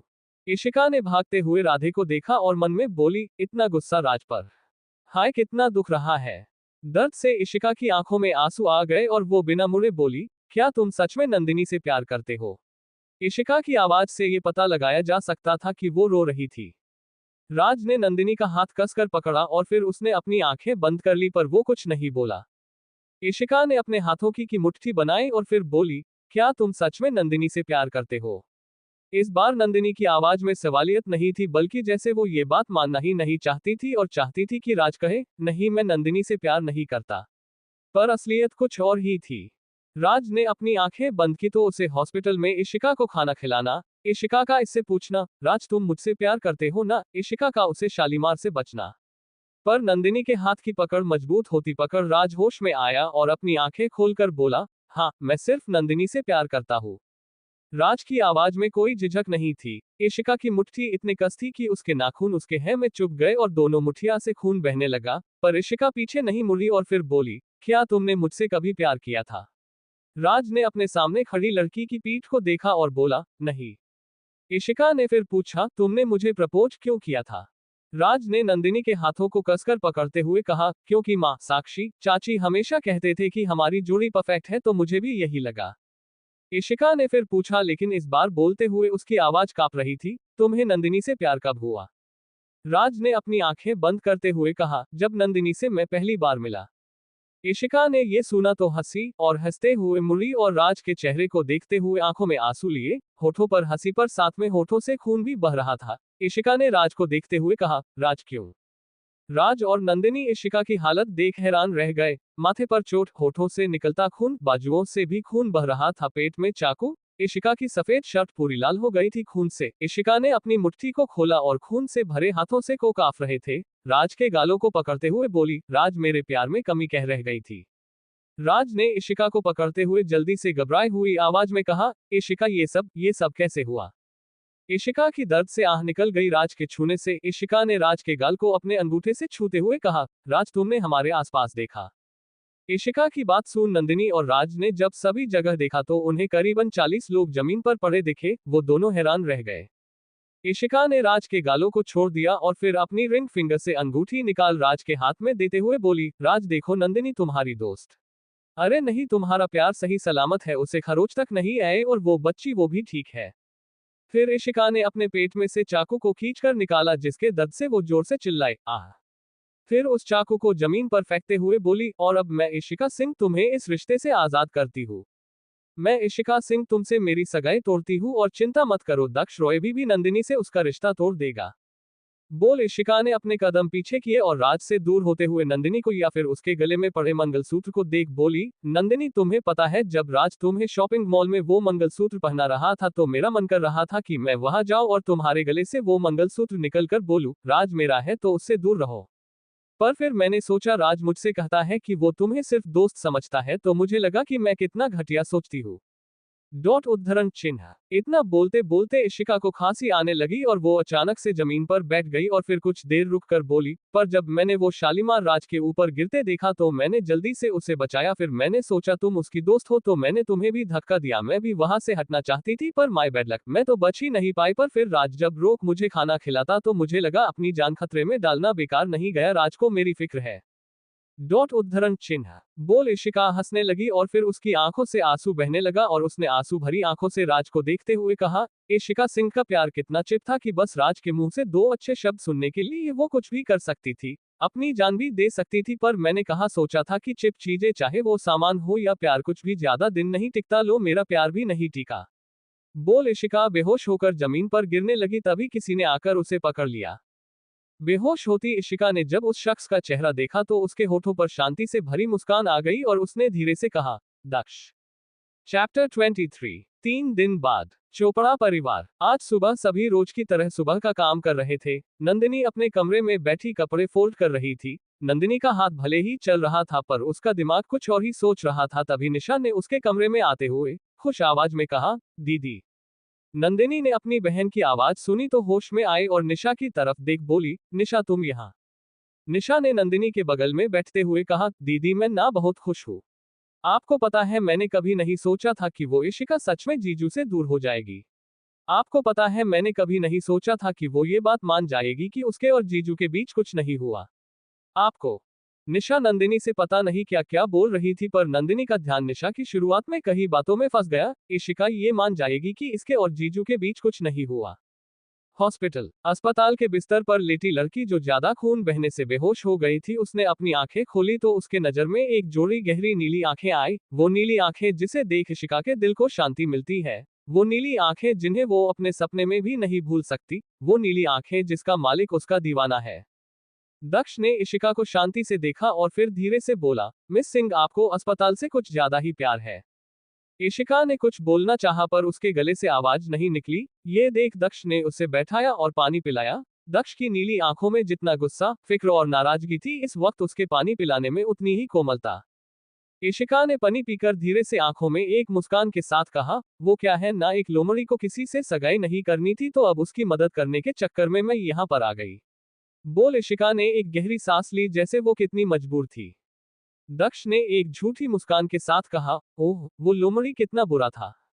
दक्ष की झूठी मुस्कान देख इशिका को हंसी आ गई और वो हंसने लगी। इशिका की हंसी दक्ष के लिए ऐसा था जैसे किसने एक शांत समुद्र में पत्थर फेंक दिया हो। दक्ष ने हंसती हुई इशिका को देखा और फिर अचानक से उसकी गर्दन को पीछे से पकड़ अपनी तरफ खींचा और उसके होठों को अपने होठों से बंद कर दिया। दक्ष ने इशिका के होठों को काटते हुए धीरे से फुसफुसाया, दोबारा हंसो और देखो मैं क्या करता हूँ। इशिका ने दक्ष को खुद से दूर किया और इसकी आंखों में देख हंसते हुए बोली, मिस्टर रॉय क्या करेंगे। इशिका की बात सुन दक्ष ने उसे घूरा और एक स्माइल के साथ फिर झुका, पर इस बार उसके इशिका के होठों को नहीं बल्कि उसके गर्दन पर काट वापस अपनी जगह बैठते हुए बोला, फिर हंसिए मिस सिंह। इशिका दक्ष के इस हरकत से हैरान रह गई। तभी कविता जी वार्ड के अंदर आते हुए बोली, इशू। इशिका ने जब अपनी माँ की आवाज सुनी पर तो जल्दी से अपने बालों को अपने गर्दन के पास लाते हुए हड़बड़ाहट में जल्दी से बोली, माँ। कविता जी ने अपनी बेटी के पास आकर उसे गले लगाया और रुंधी हुई आवाज में बोली, इशू तुझे पता है मैं कितना डर गई थी। मुझे लगा कि मैंने तुझे की ही दिया। इशिका ने अपनी माँ के पीठ को सहलाते हुए प्यार से कहा, माँ मुझे कुछ नहीं होता। राधे और बाकी सब वहां थे। राधे का नाम सुनते ही कविता जी ने आग बबूला होते हुए कहा, इशू तू उस राधे की बात मत कर, मैं उसे छोड़ूंगी नहीं, मैं उसकी हड्डियां तोड़ दूंगी। राधे जो अपने पलटन के साथ बैठा टीवी देख रहा था, उसे अचानक से लगा कि उसके साथ कुछ बुरा होने वाला है, पर फिर उसने इस बात को अपने दिमाग के पीछे फेंका और टीवी देखने लगा। पर बेचारे राधे को कहाँ पता था कि उसकी जल्द ही पिटाई होने वाली थी। इधर इशिका ने मन में कहा, राधे तुमसे चाकू का बदला तो लेकर रहूंगी। कितनी तेज मारा था यार, अभी भी दर्द हो रहा है। कविता जी ने अपनी बेटी को खाना खिलाया और दवाई खिला दक्ष के साथ बाहर आकर दक्ष को घूरते हुए बोली, मिस्टर रॉय आपसे बात करनी है, आप फ्री है इस वक्त। दक्ष ने अपनी होने वाली सास नहीं मतलब इशिका की मां को देखा और बोला, जी, और वो उनके पीछे पीछे चला गया। इधर अंश नंदिनी से मिलने आया था पर उसे कहाँ पता था कि वो निशा की ये सारी बातें सुनेगा। अंश ने मन में कहा, इशिका ने सगाई तोड़ दी और सबके सामने ये बात मान लिया। ये सोचते हुए अंश सीधे राज के कमरे की तरफ चल दिया, पर रास्ते में उसने अपनी माँ और निर्मला जी को कहते हुए सुना, भाभी यशु ने राज की जान फिर से बचा ली, वरना वो तो उस नंदिनी को बचाने चला गया था और अपनी जान गंवा ही दी थी। भाभी इस बच्ची को ये सब करने की क्या जरूरत थी। निर्मला जी ने अपनी चाय पीते हुए कहा, इशिका ने राज की नहीं नंदिनी और उस बच्ची की जान बचाई। वैसे कविता का कॉल आया था कि इशिका को होश आ गया है, मैं राज को बोलती हूँ कि वो जाकर उससे मिल ले।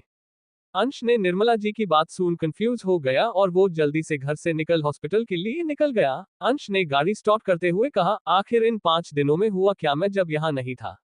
अंश 5 दिनों के लिए चंडीगढ़ गया था, इसीलिए उसे नहीं पता था कि क्या हुआ है इन 5 दिनों में। किसी ने अंश को कुछ बताया ही नहीं और काम के चक्कर में उसने भी किससे कुछ नहीं पूछा।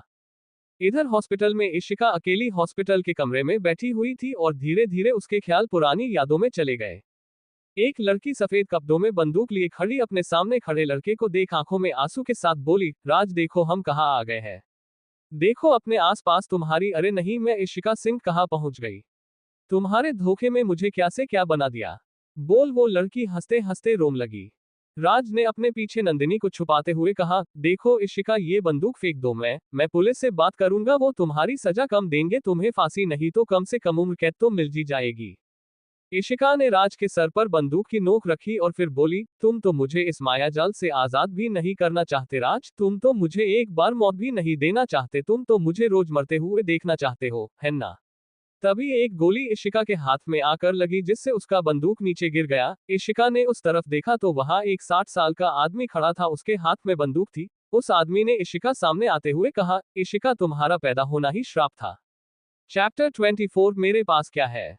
इशिका ने उस आदमी को देख हंसते हुए कहा, मैं श्राप हूँ या फिर तुम एक श्राप हो, अभिशाप हो मेरी जिंदगी में, मेरी माँ की जिंदगी के। इशिका की बात सुन उस आदमी ने इशिका को एक चाटा खींचकर मारा और बोला, बेशर्म। नंदिनी ने राज के पीछे से आते हुए प्यारी आवाज में कहा, इशिका वो तुम्हारे पापा है। प्रेजेंट अंश में इशिका को फिर बुलाते हुए कहा, इशिका। इशिका होश में आए और अंश को देख बोली, और अंश तुम वापस आ गए। अंश ने इशिका को देखते हुए कहा, ये सब क्या हुआ तुम्हें? इशिका ने वहां रखे फूलों को देखते हुए अंश को सब बताया कि कैसे निशा का फोन आया और वो और राज नंदिनी को बचाने गए और फिर जैसे राज ने सब कन्फेस किया। इशिका की बात सुन अंश ने एक गहरी सांस लेते हुए अपना सर झुकाकर कहा, इशिका वो राज भाई, वो भाभी से बहुत प्यार करते हैं, मैं यही चाहता हूँ कि वो साथ में रहे, खुश रहे। नंदिनी भाभी उनके पास तो उनके माँ पापा दोनों ही नहीं है, उनके पास सिर्फ हम सब है। इशिका ने अंश को देखा और फिर अपने पट्टी लगे हाथों को उठाकर अपनी एक उंगली से अंश के ठुड्डी के नीचे रखा और उसकी ठुड्डी उठाते हुए अंश को आंखों में देखते हुए बोली, अंश मेरे पास भी सिर्फ माँ है, पापा नहीं, और ना ही मेरे पास तुम्हारे जैसा कोई देवर जैसा भाई है, ना ही दादी जैसी कोई दादी, ना ही राजेश अंकल जैसे कोई पापा।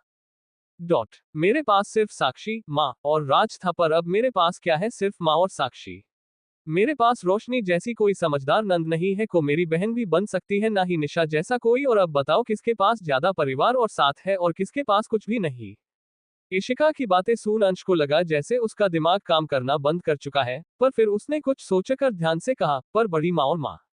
अंश की बात सुन इशिका ने अपनी उंगली उसके ठुड्डी से हटाए और अंश की आंखों में देखते हुए एक चार्मिंग स्माइल के साथ बोली, निर्मला आंटी मुझे मेरी माँ और मेरी काबिलियत की वजह से पसंद करती है, और तुम्हारी माँ, तुम मानो या ना, वो मेरे पैसे को पसंद करती है, वो नंदिनी को उसकी गरीबी की वजह से नहीं पसंद करती, वरना वो भी उससे प्यार करती।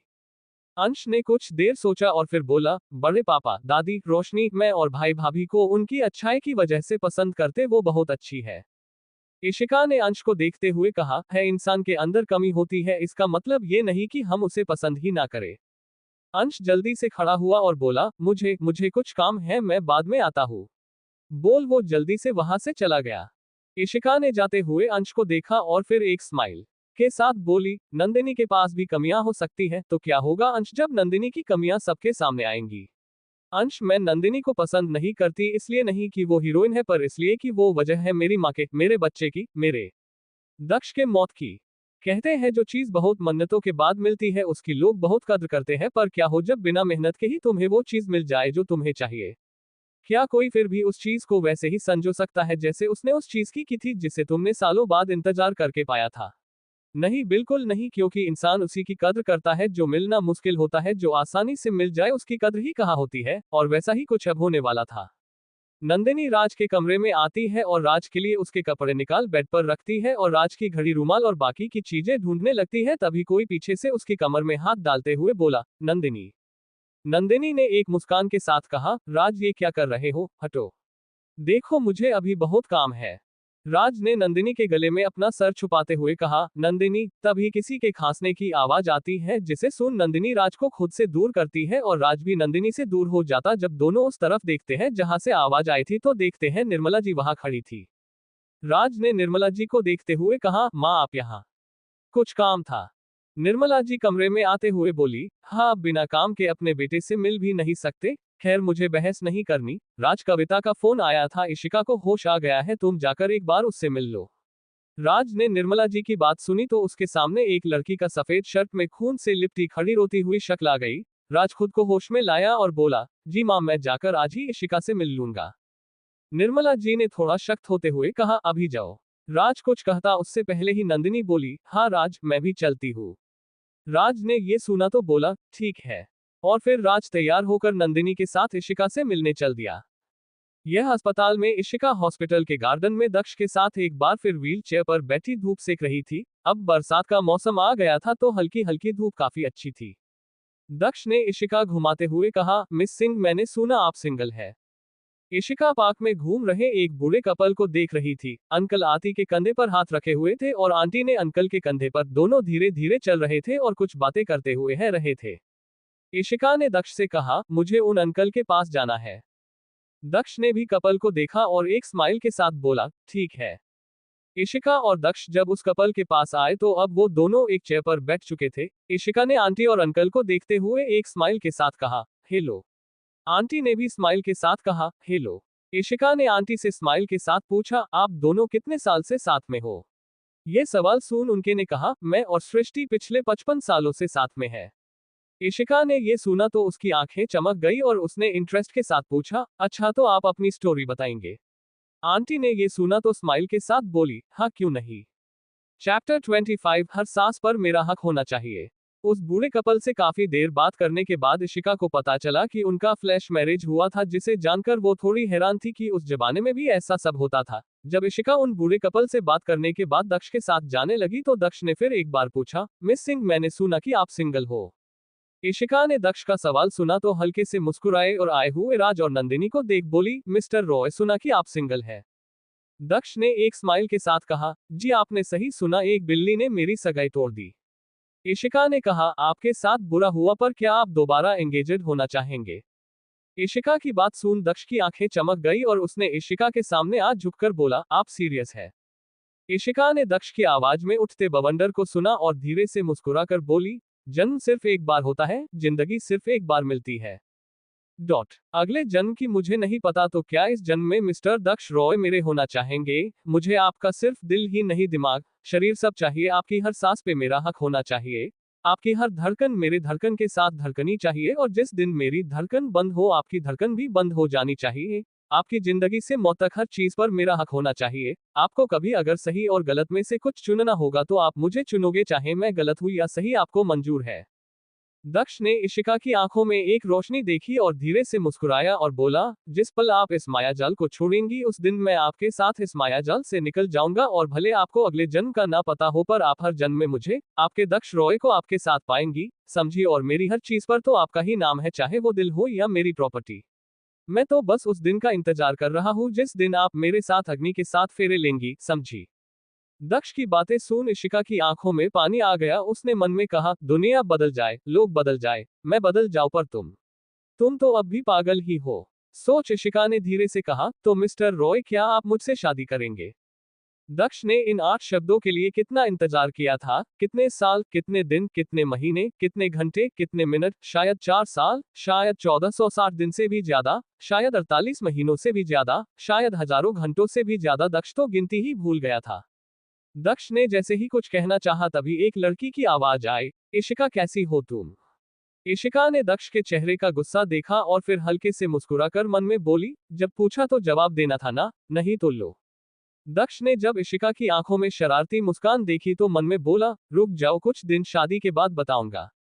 सोच दक्ष सीधा खड़ा हो गया। इशिका ने दक्ष से कहा, मिस्टर रॉय आपका जवाब। राज ने भी इशिका के पास आते हुए कहा, कैसा जवाब? इशिका ने हल्के से राज को देखा फिर बोली, मेरे प्रपोजल का।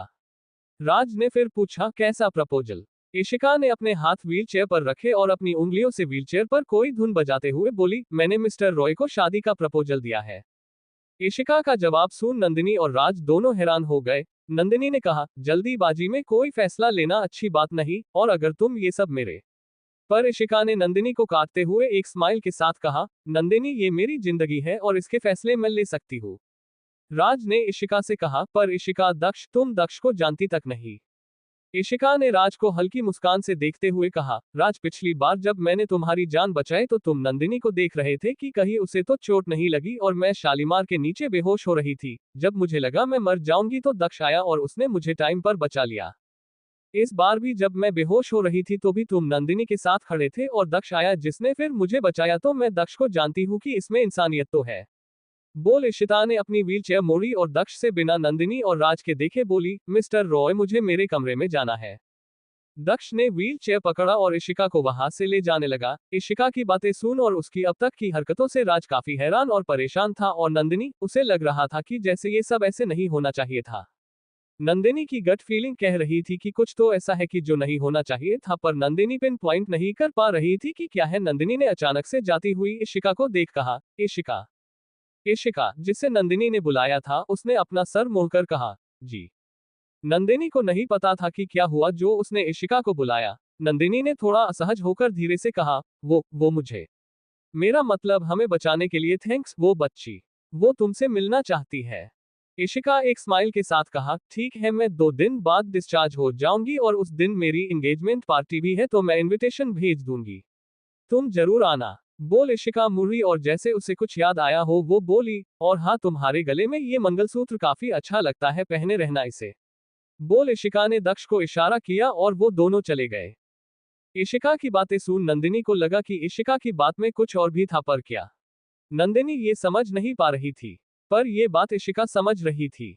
क्या होगा जब एक की खुशियां इसके पास होकर भी नहीं होंगी? इस बार का डर नंदिनी को धीरे धीरे खा रहा था, पर उसे ये बात पता नहीं थी। उसे डर था कि कुछ ऐसा हुआ किसे वो संभल नहीं पाए, तो पर नंदिनी को कहाँ पता था कि उसका सच होने लगा था।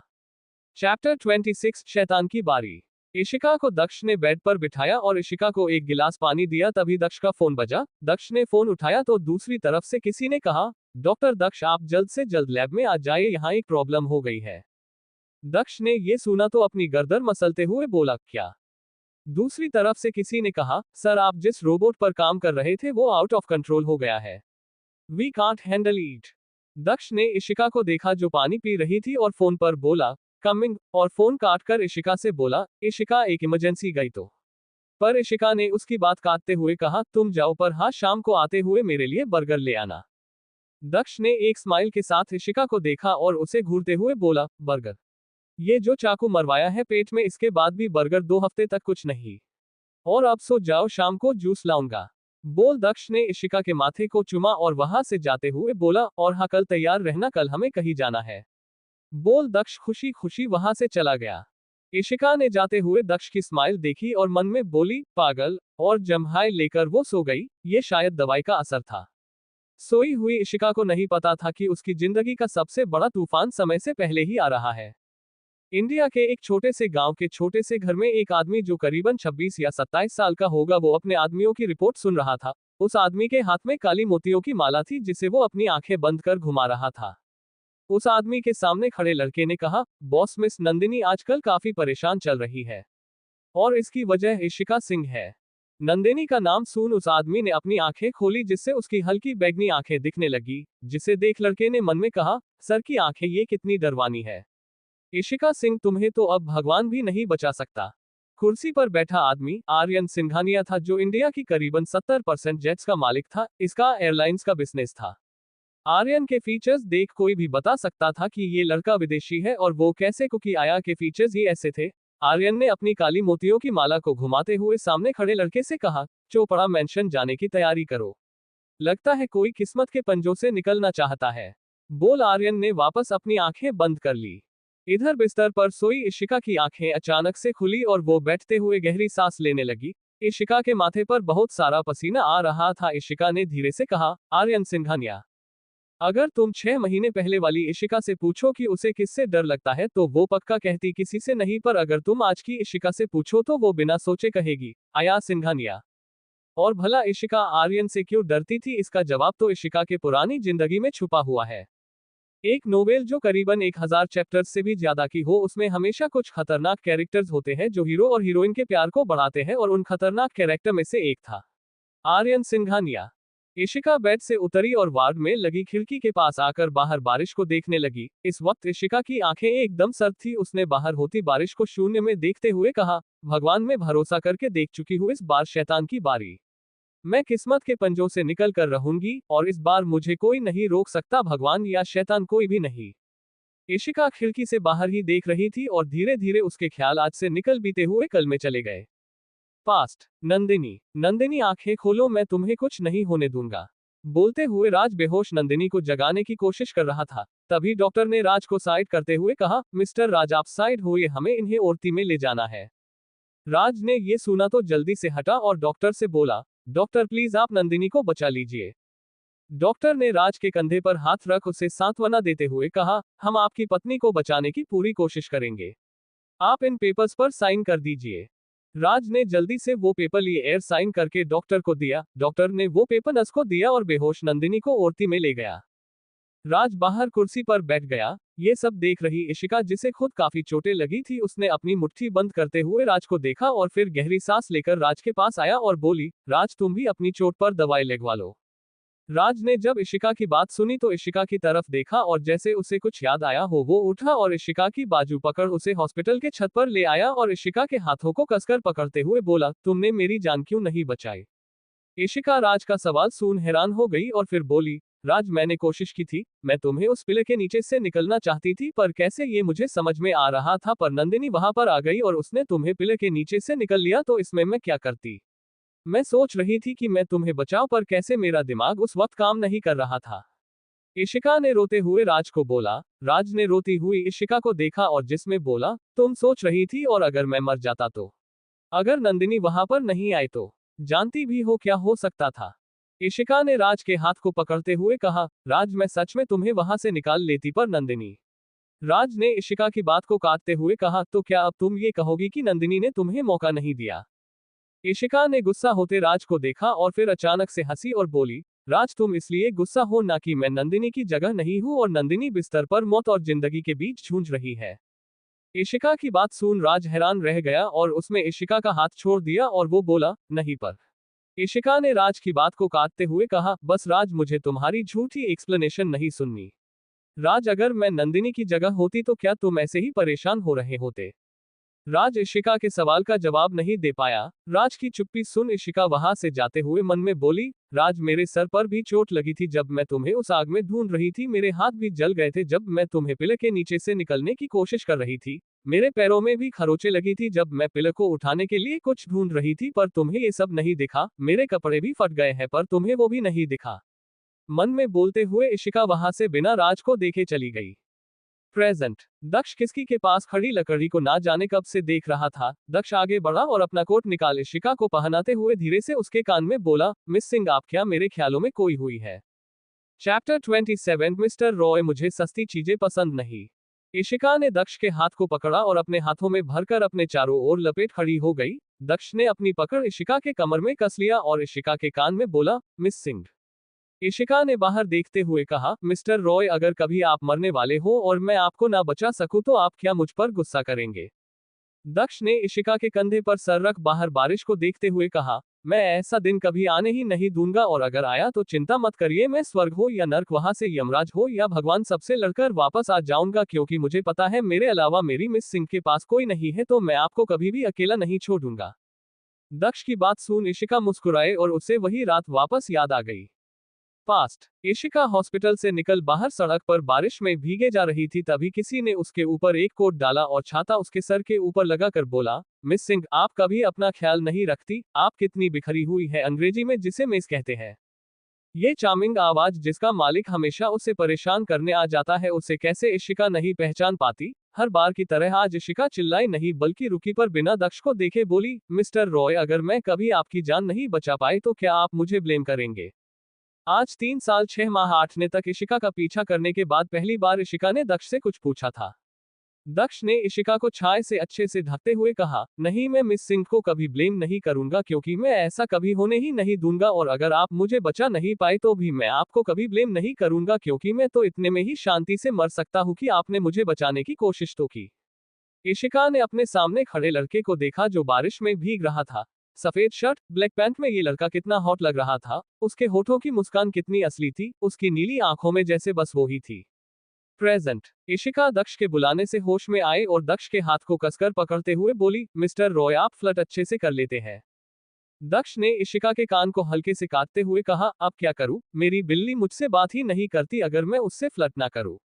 इशिका मुड़ी और दक्ष के नीली आंखों को देखते हुए हल्के से मुस्कुराकर बोली, आपकी नीली आंखें मुझे बहुत पसंद है। इशिका की बात सुन दक्ष ने हल्के से झुक इशिका के कानों में कहा, मुझे तो आपका सब कुछ पसंद है। इशिका ने दक्ष के गले में अपनी पट्टी से बंधी हाथों को डाला और दक्ष के कानों में फुसफुसाते हुए बोली, मुझे सिड्यूस मत कीजिए वरना। दक्ष ने भी धीरे कहा, वरना। इशिका ने दक्ष के कानों में जोर से चिल्लाकर कहा, वरना आप बहरे हो जाएंगे। बोल इशिका दक्ष से दूर हुई और उससे बच दूर भागते हुए हंसने लगी। दक्ष इशिका की इस हरकत से हैरान रह गया और जब वो होश में आया तो इशिका उससे दूर खड़ी हंस रही थी। दक्ष ने अपने होठों पर एक शैतानी मुस्कान के साथ इशिका को देखा और इसके पीछे भागने लगा और बोला, मिस सिंह आज आपको ये चिल्लाना काफी महंगा पड़ेगा। इशिका ने बेड के पीछे जाते हुए कहा, मिस्टर दक्ष मुझे सस्ती चीजें नहीं पसंद है। दक्ष ने इशिका के पास आते हुए कहा, तो आपको आज आपकी पसंद पर काफी अफसोस होगा। इशिका उससे दूर जाते हुए बोली, आप मुझे नहीं पकड़ पाएंगे मिस्टर दक्ष। दक्ष ने आगे बढ़ इशिका की कलाई पकड़ी और उसे अपने तरफ खींचते हुए कहा, आप तो काफी जल्दी पकड़ में आ गई। इशिका दक्ष के सीने से जा टकराई। खुद को संभालने के लिए इशिका ने दक्ष के सीने पर अपना हाथ रख दिया जिससे उसे दक्ष की धड़कन महसूस हो रही थी। दक्ष ने इशिका के मुंह पर आते हुए बालों को साइड में किया और धीरे से बोला, तो मिस सिंह आपको कैसी सजा चाहिए। इशिका ने दक्ष को देखा और धीरे से बोली, अगर आपने मुझे अभी नहीं छोड़ा तो आप काफी पछताने वाले हैं मिस्टर दक्ष। दक्ष ने इशिका की पतली कमर पकड़ी और बोला, मैं कभी नहीं पछताता। दक्ष ने अभी ये कहा ही था कि कविता जी की आवाज दक्ष के कानों में पड़ी, यंग मैन मेरी बेटी से दूर हो। दक्ष ने कविता जी की आवाज सुनी तो इशिका को घूरते हुए एक स्माइल साथ धीमी आवाज में बोला, जिसे सिर्फ इशिका और दक्ष ही सुन सकते थे, आपसे तो मैं कल निपटता हूँ। जिसे सुन इशिका को हंसी आ गई और उसने मन में कहा, पागल लोमड़ी। यहाँ इशिका और दक्ष के बीच सब कुछ सही हो रहा था पर यहाँ राज के दिल में तहल महल हो रहा था। राज अपने ऑफिस में बैठा लैपटॉप को देख जरूर रहा था पर उसका सारा ध्यान इशिका पर था। राज ने मन में कहा, इशिका क्या करना चाहती है, ऐसे कैसे वो किसी से भी शादी कर सकती है, उसका दिमाग तो ठीक है। पर इशिका से बात करने का भी कोई फायदा नहीं, वो लड़की मेरी कोई बात सुनने को तैयार नहीं। क्या करी मैं, अरे हाँ मैं दक्ष से बात कर सकता हूँ। इतना सोच राज ने अपना फोन निकाला और दक्ष को कॉल कर दिया। दक्ष जो अभी अपनी सासू माँ नहीं मतलब होने वाली सासू माँ के सामने खड़ा था और सोच रहा था कि कोई इसे बचा ले तभी उसका फोन बजा। दक्ष ने अपना फोन निकाला और राज का नाम देख मन में कहा, इतनी खुशी इस राज का नाम देख पहले कभी नहीं हुई। सोच उसने अपनी होने वाली सासू माँ को देखा और बोला, सासू माँ नहीं मतलब होने वाली सासू माँ एक जरूरी कॉल है, मैं आता हूँ। बोल दक्ष वहां से चला गया। जाते हुए दक्ष को देख इशिका ने हंसते हुए कहा, हा हा हा हा हा माँ आपने दक्ष को देखा, वो ऐसे भाग रहा था जैसे इसके पीछे भूत हो। कविता जी ने अपनी बेटी के सर पर हल्के से मारते हुए कहा, दक्ष को परेशान करना बंद करो और ये बताओ तुम सीरियस हो कि तुम दक्ष से शादी करोगी। इशिका ने अपनी माँ को देखा और फिर सीरियस होते हुए बोली, माँ मैं सीरियस हूँ। कविता जी ने गहरी सांस ली और फिर इशिका के बाल सहलाते हुए बोली, काश तुम्हारे पापा जिंदा होते तो तुम्हें इतनी मुसीबत नहीं झेलनी होती। इशिका ने अपनी माँ की बात सुनी तो मन में बोली, माँ वो इंसान अगर मार जाता तो आप नहीं मरती, पर इस बार किसे क्या पता कि कब क्या हो जाए। इधर बाहर दक्ष ने फोन उठाया और बोला, बोलिए मिस्टर चोपड़ा। राज ने एक गहरी सांस लेकर कहा, दक्ष मुझे तुमसे मिलना है, क्या तुम सनशाइन कॉफी शॉप में आ सकते हो। दक्ष ने कहा, जी कब आना है। राज ने कहा, अभी कुछ देर में। दक्ष ने आंखों में सरकाजम लेकर कहा, मैं पहुंचता हूँ। बोल उसने फोन काट दिया और बोला, कमीना। चैप्टर 28 तुम मना कर दो।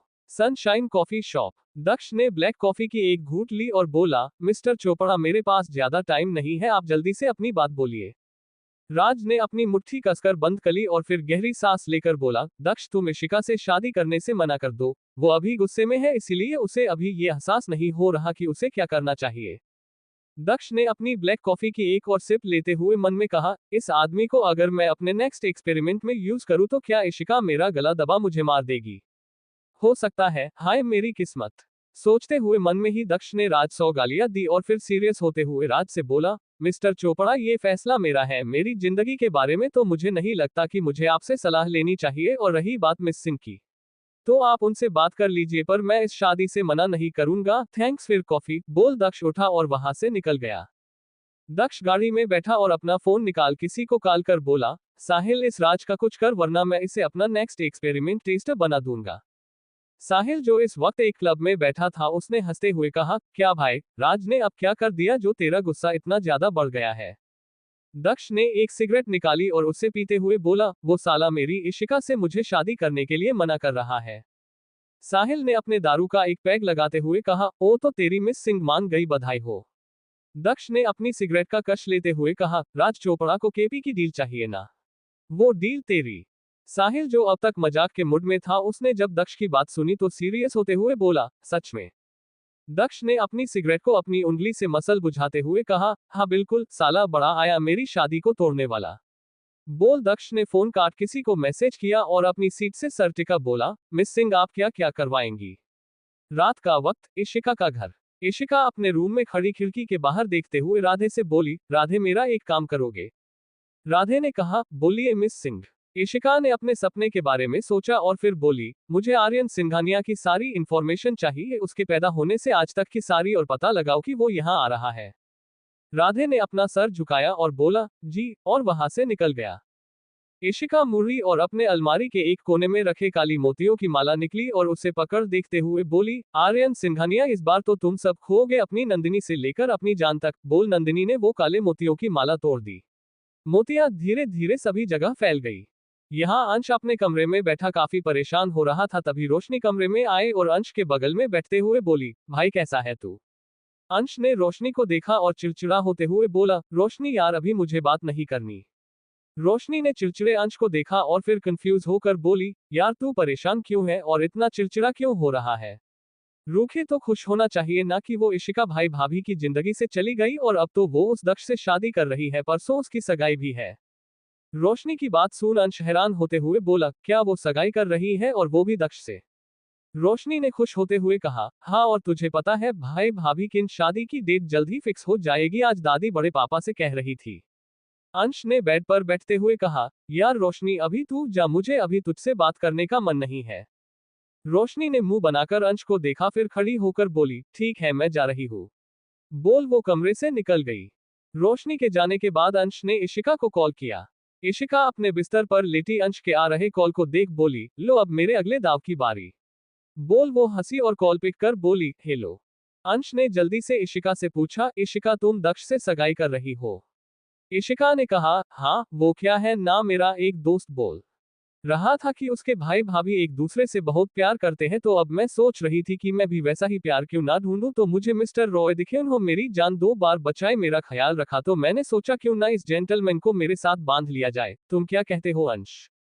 अंश ने इशिका की बातें सुनी तो उसे दुख हुआ कि इसने क्यों इशिका से वो बात कही थी। अंश ने एक गहरी सांस लेकर कहा, इशिका तुम दक्ष से शादी मत करो, तुम एक दूसरे को जानते भी नहीं अच्छे से, तो कैसे। इशिका ने अंश की बात काटते हुए कहा, अंश राज और नंदिनी भी एक दूसरे को नहीं जानते थे, पर अभी देखो दोनों एक दूसरे के लिए मरते हैं। दोनों को हो धोखा देना नहीं पसंद, पर देखो दोनों ने मुझे धोखा दिया एक दूसरे के लिए। तो तुम्हें कैसे पता कि मिस्टर रॉय मेरा ख्याल बिल्कुल वैसे ही रखेंगे जैसे शिव पार्वती का रखते थे। इशिका की बात सुन अंश खामोश हो गया। इशिका ने अंश की खामोशी सुन कहा, अंश तुम्हें पता है हम एक बार एक गेम खेल रहे थे, उस गेम में मेरा जवाब मिस्टर रॉय से मिलता था तो राज का नंदिनी से। देखो जब जवाब मिल सकते हैं तो दिल क्यों नहीं। नंदिनी ही कहती है ना कि जो भाग्य में लिखा होता है वही होता है, तो मेरे भाग्य में वही होगा जो लिखा है। अच्छा अंश मैं थक गई हूँ, मैं तुमसे बाद में मिलती हूँ। बोल इशिका ने फोन काट दिया और बोली, और मेरे भाग्य में वही लिखा जाएगा जो मैं लिखूंगी।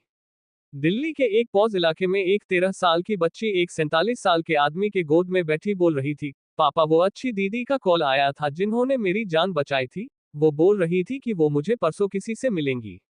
47 साल के आदमी ने अपनी बच्ची के सर को सहलाते हुए कहा, तो फिर ठीक है, मेरी बच्ची परसों अच्छी दीदी के साथ वहां जाना चाहती है। बच्ची ने कहा, हाँ मैं अच्छी दीदी से मिलना चाहती हूँ। निरंजन सिंह ने अपनी बच्ची के बालों को सहलाते हुए कहा, ठीक है फिर आपके पापा भी आपके साथ चलेंगे। ये सुन वो बच्ची खुशी से चिल्लाई, ये। इशिका अपने कमरे में बैठी कुछ फाइल्स पर काम करने लगी, तभी राधे उसके कमरे में आते हुए बोला, मिस सिंह मिस्टर निरंजन का पता चल गया। मिस्टर निरंजन, मिस्टर निरंजन, ये नाम इशिका के कानों में गूंजने लगा, पर उसने बिना ऊपर देखे कहा, उनके पीछे अपने आदमी लगा दो और हाथ साथ में उनकी बीवी और बच्ची के भी। राधे ने अपनी मैम मिस इशिका सिंह को देखा और फिर बोला, क्या आप मैम को इसके बारे में नहीं बताएंगी। इशिका ने इस सवाल पर राधे को देखते हुए एक चार्मिंग स्माइल के साथ कहा, वो इंसान 2 दिन में खुद यहाँ आएगा और मेरी माँ से मिलेगा।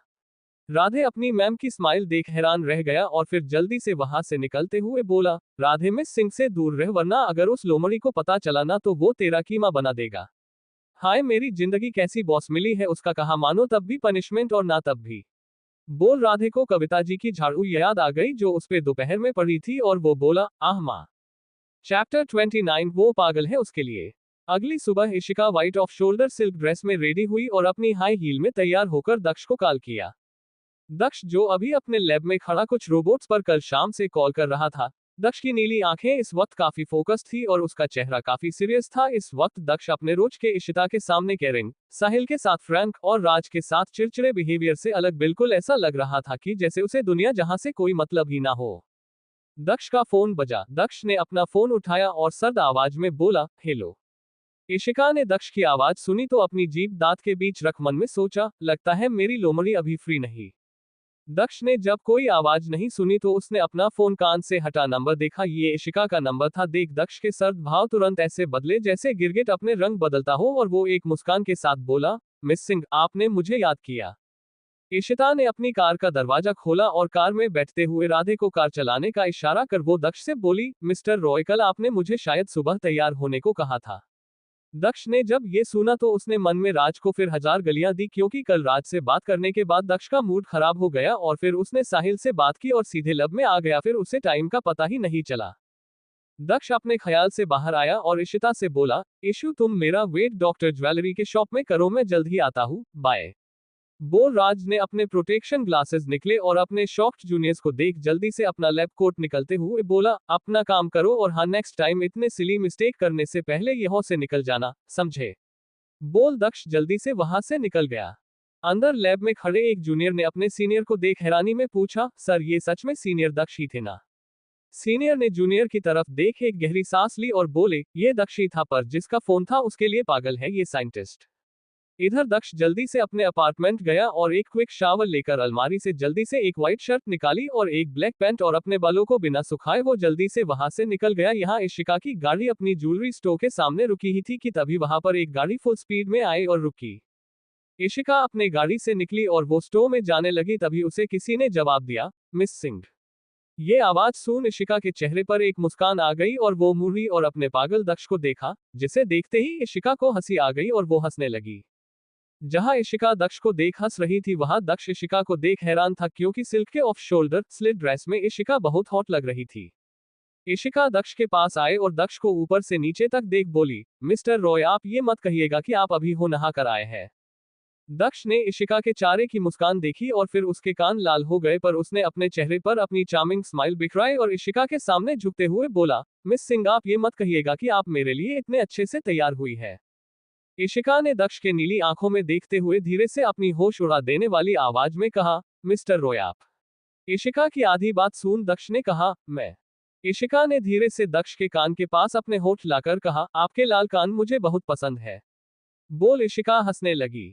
इशिका की बात सुन दक्ष के कान और लाल हो गया। इशिका ने दक्ष के बालों को अपने हाथों से सेट करते हुए कहा, आपको इतने जल्दी आने की जरूरत नहीं थी, मैं कहीं जा थोड़ी ना रही थी, मैं आपका इंतजार कर लेती मिस्टर रॉय। इशिका की बात सुन दक्ष ने इशिका के हाथ पकड़े और उसे अपनी गहरी नीली आंखों में प्यार भर कर बोला, मेरे लिए मिस सिंह के साथ बिताया हर सेकंड कीमती है और आपको इंतजार करवा के मैं उसे खराब नहीं होने देना चाहता। एक बार को मैं आपका इंतजार कर सकता हूं, पर मेरे दुनिया पर राज करने वाली को मैं कभी कभी इंतजार नहीं करवा सकता। दक्ष की बात सुन इशिका हैरान रह गई और उसे उसकी और राज की एक बहस याद आ गई। राज, मैं कब से कल तुम्हारा इंतजार कर रही थी, तुम्हें पता भी है। मैंने तुम्हारा इंतजार पूरे 3 घंटे किया और तुमने लास्ट मुझे फोन करके क्या कहा, सॉरी मैं बिजी था। राज, मेरे टाइम की वैल्यू भी है तुम्हारी नजरों में, तुम्हारी जिंदगी में। उसकी इस बात पर राज ने क्या कहा था, इशिका, जब मैं स्टार्टिंग में नहीं आया तो तुम चली जाती ना। कल नंदिनी को मैं मंदिर ले गया और उस चक्कर में मैं भूल गया और हाँ, दादी भी गई थी, तो अब ये इशू मत बनाना कि मैंने नंदिनी के लिए तुम्हें इंतजार करवाया। इशिका को खोया देख दक्ष की आंखें गहरी हो गई, पर उसने खुद को नॉर्मल कर इशिका के सामने चुटकी बजाए और एक स्माइल के साथ बोला, मिस सिंह, आप कहीरे ख्यालों में तो नहीं खो गई थी। इशिका राज की चुटकी सुन होश में आए और दक्ष के सवाल पर धीरे से बोली, मैं कुछ बुरे ख्यालों में खोई थी मिस्टर रॉय, आप गलत बड़े जल्दी समझ लेते हैं बातों का। बोल इशिका अंदर शॉप में जाने लगी। दक्ष ने इशिका के पीछे आते हुए कहा, मिस सिंह, एक दिन आपके दिल में, दिमाग में, आपके ख्यालों में सिर्फ दक्ष रॉय ही रहेगा।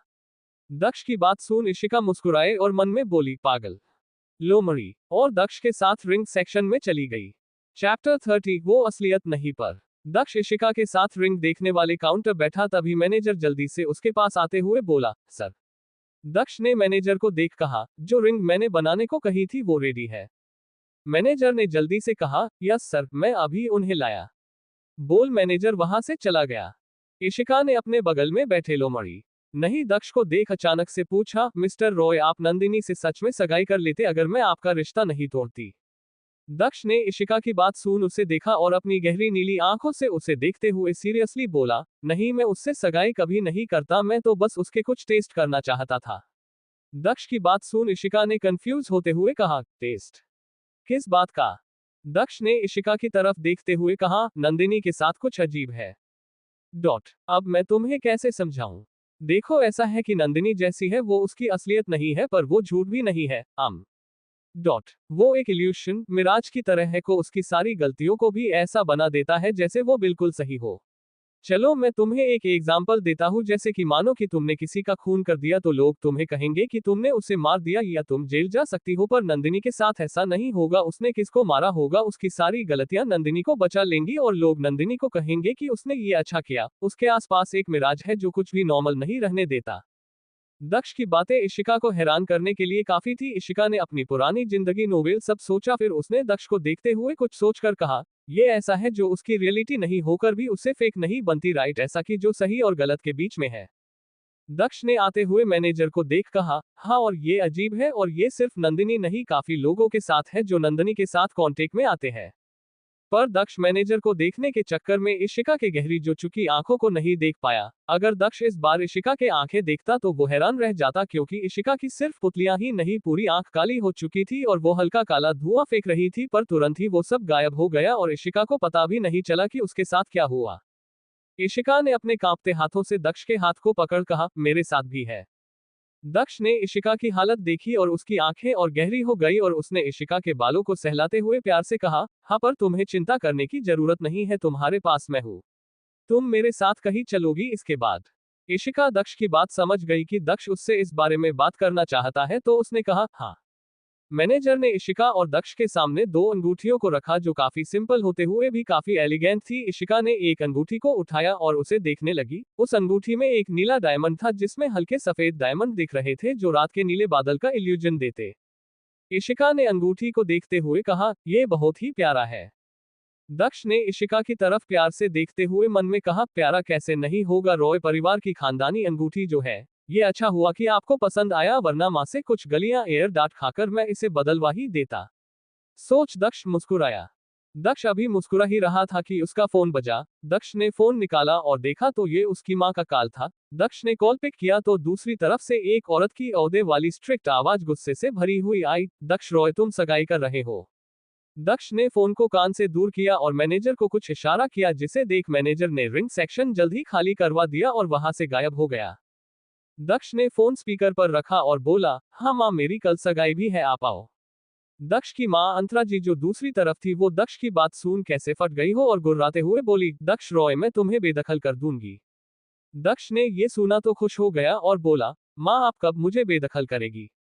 अंतरा जी ने चिल्लाते हुए कहा, दक्ष रॉय तुम कैसे बेटे हो, तुमने शादी करने का फैसला किया और ये बात मुझे उस साहिल से पता चली। तुम सच में मेरे बेटे हो? नहीं मैं ही तुम्हें कूड़े से लाई थी। दक्ष ने आपकी माँ की बात सुनी तो हंसते हुए बोला, माँ मैं आपको अपने बच्चों के साथ मिलने आने वाला था, सच में। दक्ष की ये बात अंतरा जी का गुस्सा आसमान को फाड़ने के लिए काफी था और उन्होंने चिल्लाते हुए कहा, तुम बाप भी बन गए। हाय मेरी फूटी किस्मत, कैसा नालायक बेटा मिला है मुझे। दक्ष रॉय तुम रुको, मैं अभी पापा से तुम्हारी शिकायत करती हूँ कि देखे कैसे नालायक पोते को पाला है उन्होंने। खैर मेरी बहू कौन है? दक्ष ने अपनी हंसी को मुश्किल से कंट्रोल में किया और बोला, उसका नाम इशिका रॉय मतलब सिंह है, हम जल्द ही शादी करेंगे तो वो रॉय बन जाएगी। और पर अंतरा जी ने उसकी बात को बीच में काटते हुए दक्ष पर फिर चिल्लाते हुए कहा, मतलब मेरा पोता बाहर रह रहा है बिना किसी के नाम के? दक्ष तुम कितने जमीन हो, मैं तुम्हें आज से ही अपना बेटा मानने से इनकार करती हूँ। अंतरा जी की बातें सुन इशिका अपनी हंसी कंट्रोल नहीं कर पाई और जोर जोर से हंसने लगी। किसी लड़की की हंसने की आवाज सुन अंतरा जी ने दक्ष से पूछा, ये कौन है रहा है? दक्ष ने अपनी भोली माँ से डरते हुए कहा, वो आपकी होने वाली बहू, मतलब आपके होने वाले पोता पोती की माँ, वो। दक्ष को वो कहता सुन अंतरा जी ने इरिटेट होते हुए कहा, आगे भी फूटोगो? दक्ष ने कहा, वो उसने आपकी सारी बातें सुन की, वो क्या है ना अभी हम शादी करेंगे फिर बच्चा तो अभी आपके पिता पोती के होने में साल भर है। दक्ष की बात सुन अंतरा जी दक्ष पर बरसते हुए कहा, दक्ष अब तुम बताओ मेरी क्या इज्जत रह गई मेरी होने वाली के सामने? दक्ष ने अपना माथा पीटा और धीरे से बोला, माँ वो आपको सुन रही है। और अब क्या होना था, अंतरा जी की गलियां और दक्ष के कान और इशिता की हंसी। Thanks for watching video, subscribe for more interesting story audio.